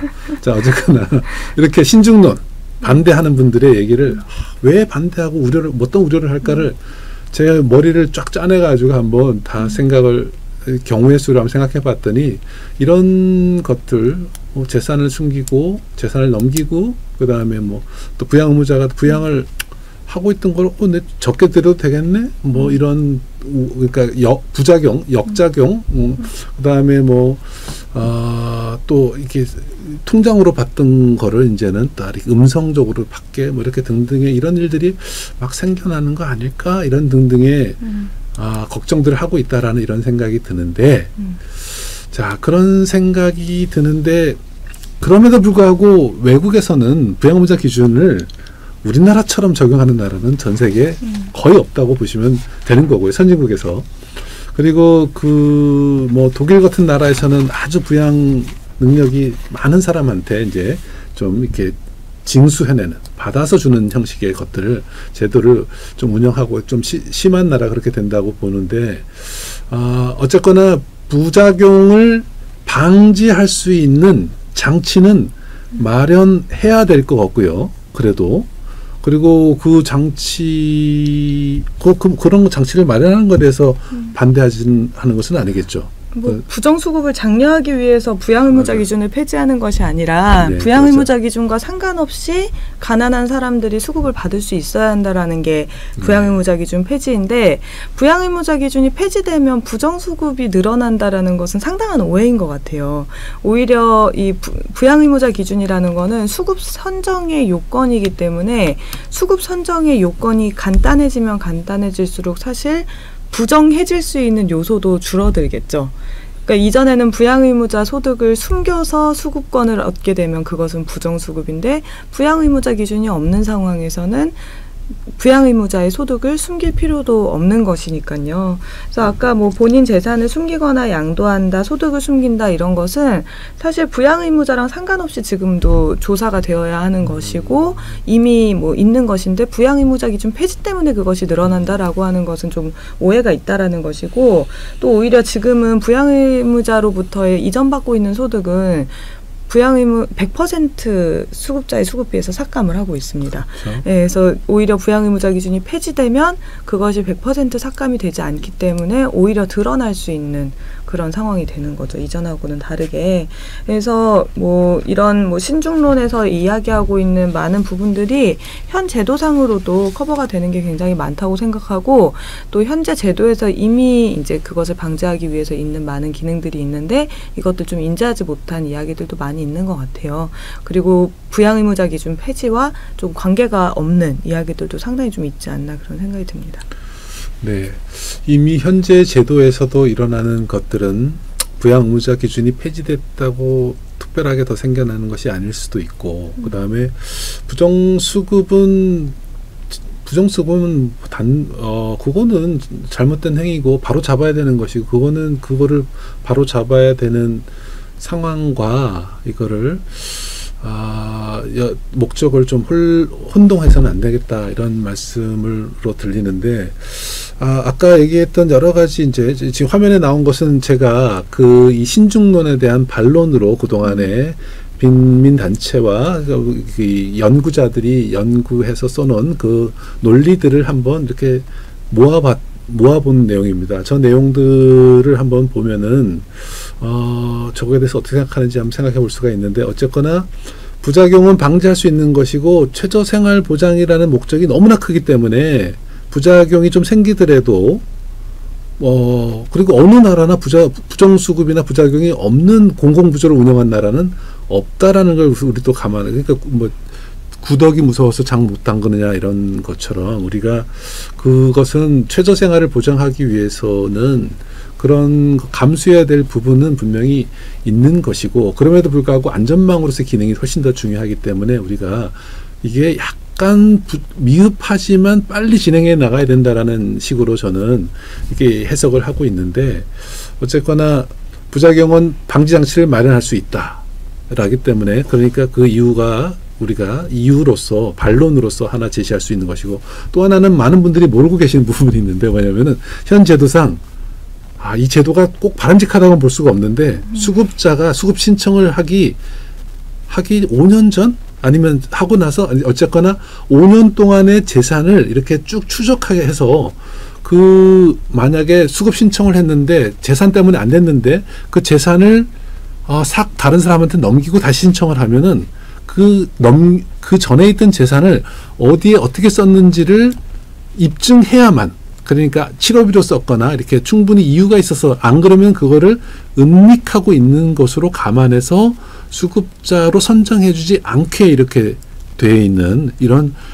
지침, 그런 제도를 운영하고 있어요. 그렇기 때문에 현재 제도에서는 만약에 부모가 자녀에게 재산을 넘겨버리고 신청한다고 하더라도 적어도 5년 동안은 절대로 그 사람은 수급자가 되지 않도록 운영을 할 수도 있는 부작용의 방지 장치로서 그런 것들이 운영될 수도 있는 이런 부분이 있다는 거.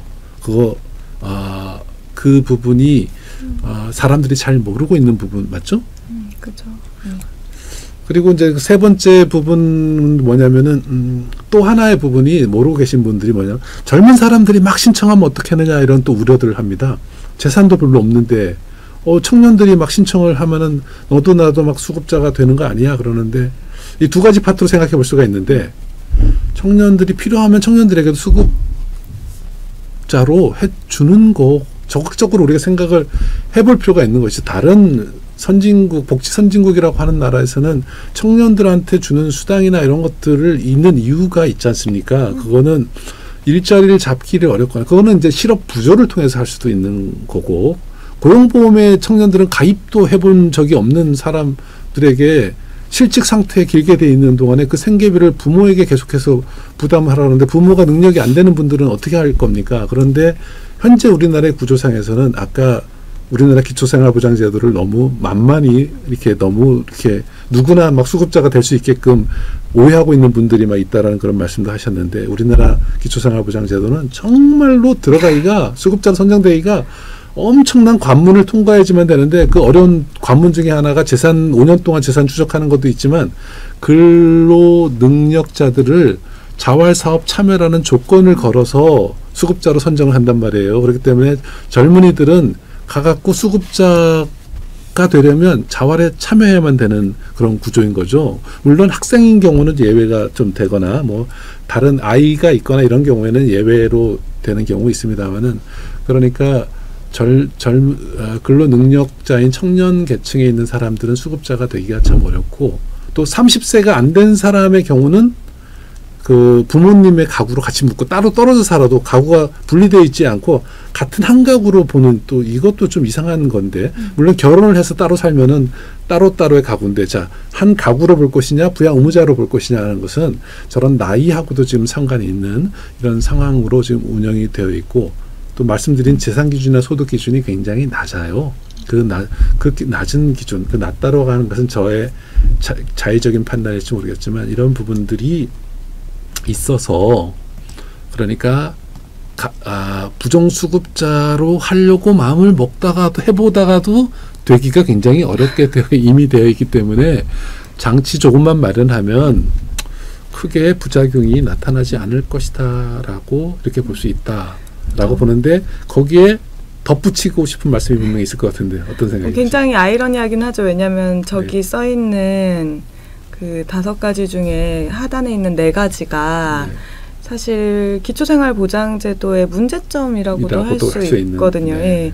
그러니까 저러한 것들 때문에 수급에서 탈락을 할지라도 그게 탈수급이지 탈빈곤이 아닌 이런 상황들을 만들어내고, 뭐 탈락이 되거나 아니면 그럼에도 불구하고 왜 수급에 들어와 있었어? 너는 부정수급자네? 라고 얘기를 하지만 사실 제도에 의한 부적합 수급일 뿐이지 부정수급이라고 보기에는 어려운 뭐 이런 상황들이 많이 있어요. 근데 뭐 저런 것들이 있으니까 부양의무자 기준 폐지를 걱정할 필요가 없다라고 얘기하는 게 그래서 약간 우려스러운 부분도 있기는 하지만, 실제로 현재 기초생활보장제도의 운영 자체에 많은 조항들이 있다는 겁니다. 그리고 이것이 어떤 사람들이 신청하고 있는지, 그리고 그 신청의 과정에서 얼마나 까다로운 심의 절차를 여러 차례 거치고 있는지에 대해서 좀 강조해서 알려드릴 필요가 있어서, 그렇게 생각만큼 쉽지가 않다, 이런 걸 알려드릴 필요가 있어서 말씀을 드릴 필요가 있는 것 같고요. 그래서 기초생활보장제도 수급 신청을 하면 최소한 인터뷰를 한 3번 정도는 하게 되거든요. 그래서 뭐 집으로 방문도 직접 하고 기초조사도 진행을 하고 주변 사람들에게도 충분히 이 사람의 생활 실태에 대해서 알아보게 되어 있고요. 그래서 그런 것들이 다 있기 때문에 뭐 폭발적으로 부정수급자가 드러난다, 이런 것은 너무 우리나라의 꼼꼼한 행정력을 좀 무시하는 얘기가 아닌가 싶습니다.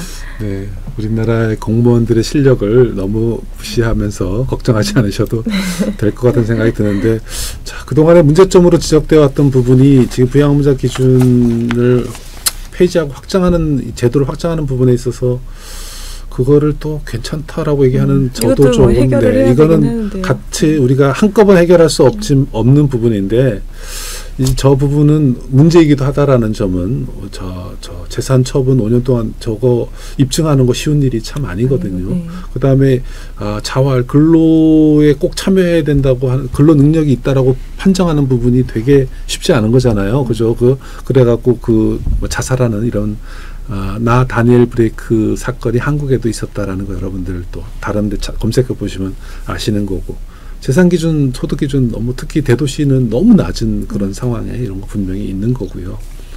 그다음 30세 미만 저거 좀 더 낮춰서 가구 분리가 더 빨리 가능해. 분리가 돼야지 사실은 수급 자격도 더 빨리 얻을 수 있게 되는 부분인데 30세 될 때까지 같은 가구로 본다는 것 자체도 근데 만약에 소득이 네. 높으면 네. 소득이 높으면 가구 분리가 돼요.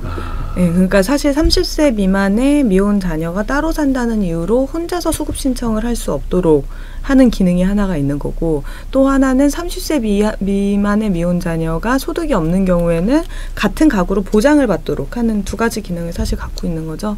근데 그래서 지금 뭐 이 부양의무자 기준 폐지되면 뭐 유학 가 있는 대학생들 가족들이랑 떨어져서 이런 사람들 다 수급자 되는 거냐 이런 얘기 하시는데 그것도 사실 기초생활보장제도 안에서 현재 불가능하다라는 거를 설명하시려고 넣은 거겠죠? 네, 그렇습니다. 아이고 제가 뭐 여러 가지 여러분들의 어쨌든 여러분들 많이 생각하게 만드는 부분들 여러분들이 공부하고 연구하고 해야 될 부분이 많다라는 거를 말씀을 계속 드리고 있는 것입니다.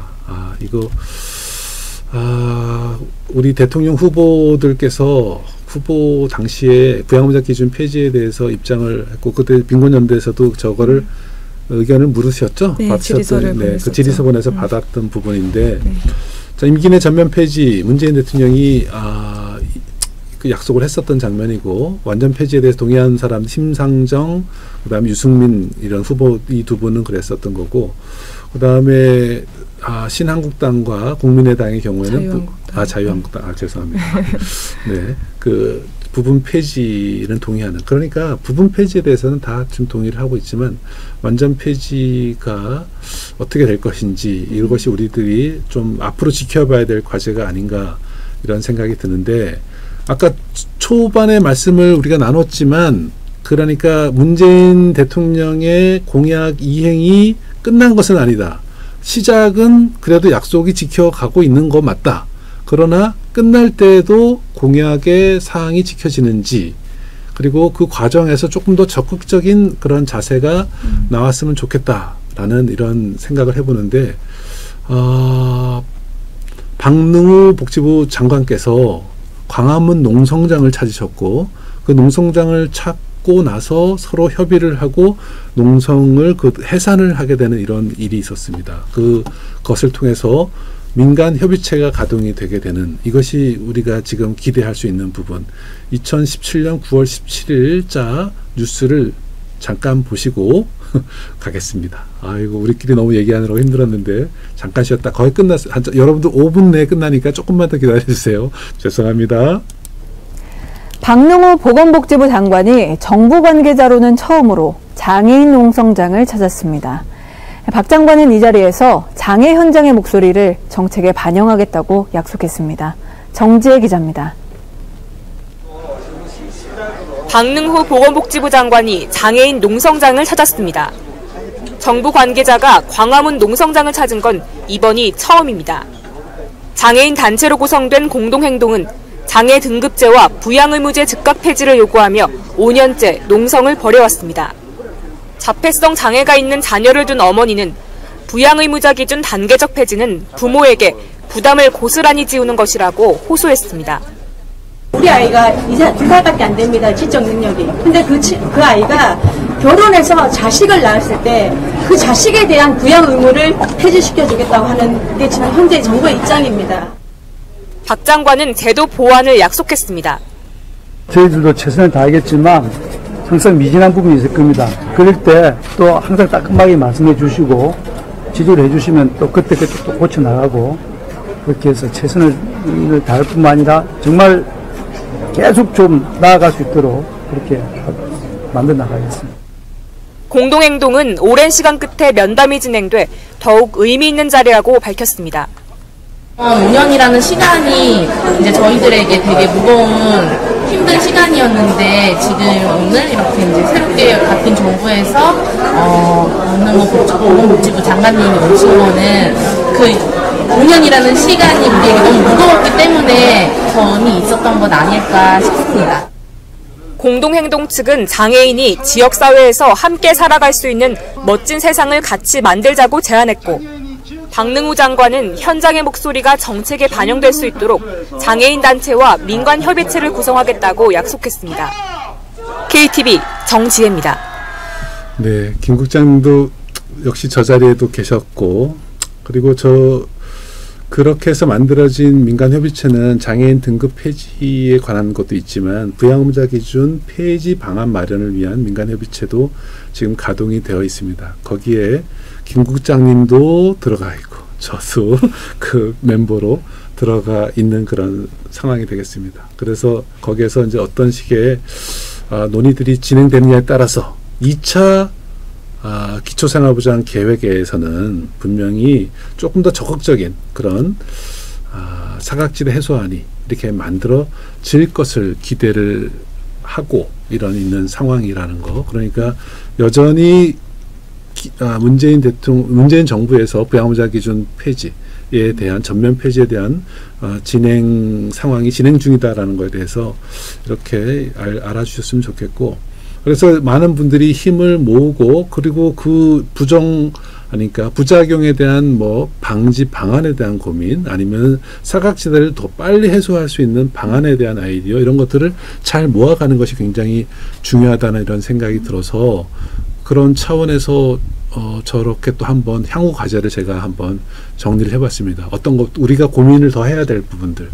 자, 급여별 폐지를 주거급여부터 하기로 했으니까 그건 진행되어 가는데 그 다음을 의료급여부터 할 것인지 생계급여부터 할 것인지 이 부분에 대해서 분명히 고민을 해야 되고 욕구는 생계급여부터 고민일 수 있는데 의료급여는 또 비용이 더 많이 들 수도 있는 이런 측면도 있고 근데 같이 하면 또 안 되나 이런 생각도 들기도 하고 어쨌든 고민을 해야 될 부분이고요. 그 다음에는 그 과정에 저것이 이제 2020년이 될지 2021년이 될지 모르는 건데 그 전에 조금 더 그 비수급 빈곤층들을 더 빨리 아까 지방생활보장위원회의 그 방법을 아닌 다른 방법을 통해서 수급자로 포함시킬 수 있는 방법들이 있지 않을까? 그 다음에 아주 가난한 노인들은 기초연금을 더 빨리 좀 인상해 지금 30만 원까지가 아니라 조금 더 올리는 방법도 고민해 볼 수 있지 않을까 정도.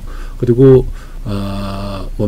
아까 부양의무자가 아니라 수급 신청자가 노인인 경우나 중증 장애인인 경우를 더 우선해서 그런 그 단계별 폐지 부분에 있어 인구학적 폐지 부분이라고 하더라도 그 부분들을 더 우선적으로 고민해 볼 여지가 있지 않을까. 그리고 예산이나 이런 것들이 과다 추계될 가능성이 굉장히 있는 상황에서 그래서 너무 우려를 하기보다는 그런 어쨌든 좀 더 정확한 수급자 숫자와 신규 수급 숫자와 예산 추계를 할 수 있는 것 이런 것들이 우리 연구자와 활동가와 학자들이 공무원들이 같이 고민해야 될 부분이 아닌가 이런 생각을 해봅니다. 저게 덧붙여서 김 국장님은 어떤 것들이 필요한지 그 협의체와 관련돼서 혹시 하실 말씀 있으신지 해주시죠. 그 부양의무자 기준 폐지가 사각지대 해소 혹은 얼마의 비용의 문제라기보다 사회적 가치의 문제라는 것을 꼭 좀 수업 들으시는 학생분들 기억해 주셨으면 좋겠다는 생각이 듭니다. 결국에는 빈곤의 책임을 개인과 가족들에게 지우는지 혹은 우리 사회가 함께 해결해야 하는 사회 문제로 바라보는지에 대한 그 자세의 차이라고 생각하고요. 현재 누구나 가난해질 가능성이 있는 사회에서 가난에 대한 두려움을 최소한 좀 없애고 살 수 있는 그런 방안, 그것이 부양의무자 기준 폐지로부터 좀 시작된다라는 제안을 하고 싶습니다. 다 같이 노력해보자라는 이런 말씀인데 우리가 이제 마무리 발언을 할 시간만 남아 있습니다.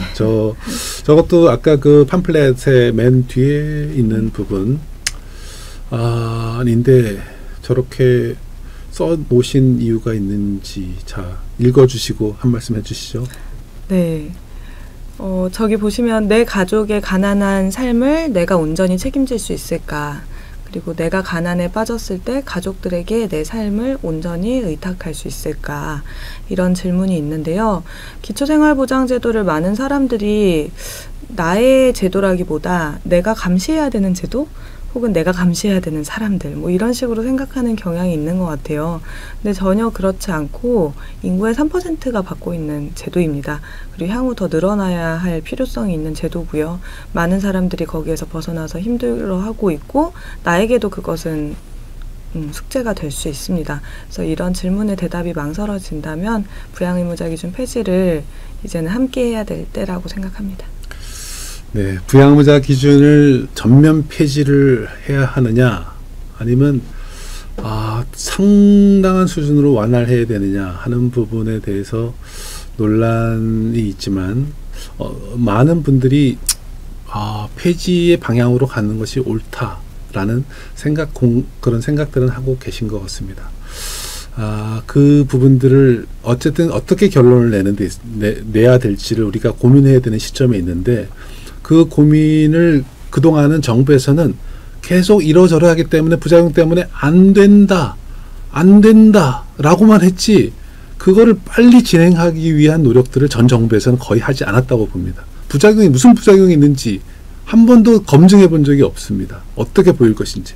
근데 이제는 문재인 정부 들어서는 그것들을 하나하나 검증해 가면서 안을 마련해 가려고 하고 있습니다. 이런 상황에서 우리 모두 그것들을 한번 입증하는, 연구자는 그것에 관해서 서로 논쟁을 벌여보고 공무원들은 그것도 현장의 사람들하고 나눠보고, 그런데 우리의 모두의 방법은, 우리가 추구하는 방법은 바로 사각지대가 없는 이런 빈곤 정책이 이루어져서 최후의 안전망으로서 우리나라 기초생활보장제도가 운영이 될 수 있도록 하는 것, 이런 것들이 다 우리 모두가 바라는 게 아닌가 싶습니다.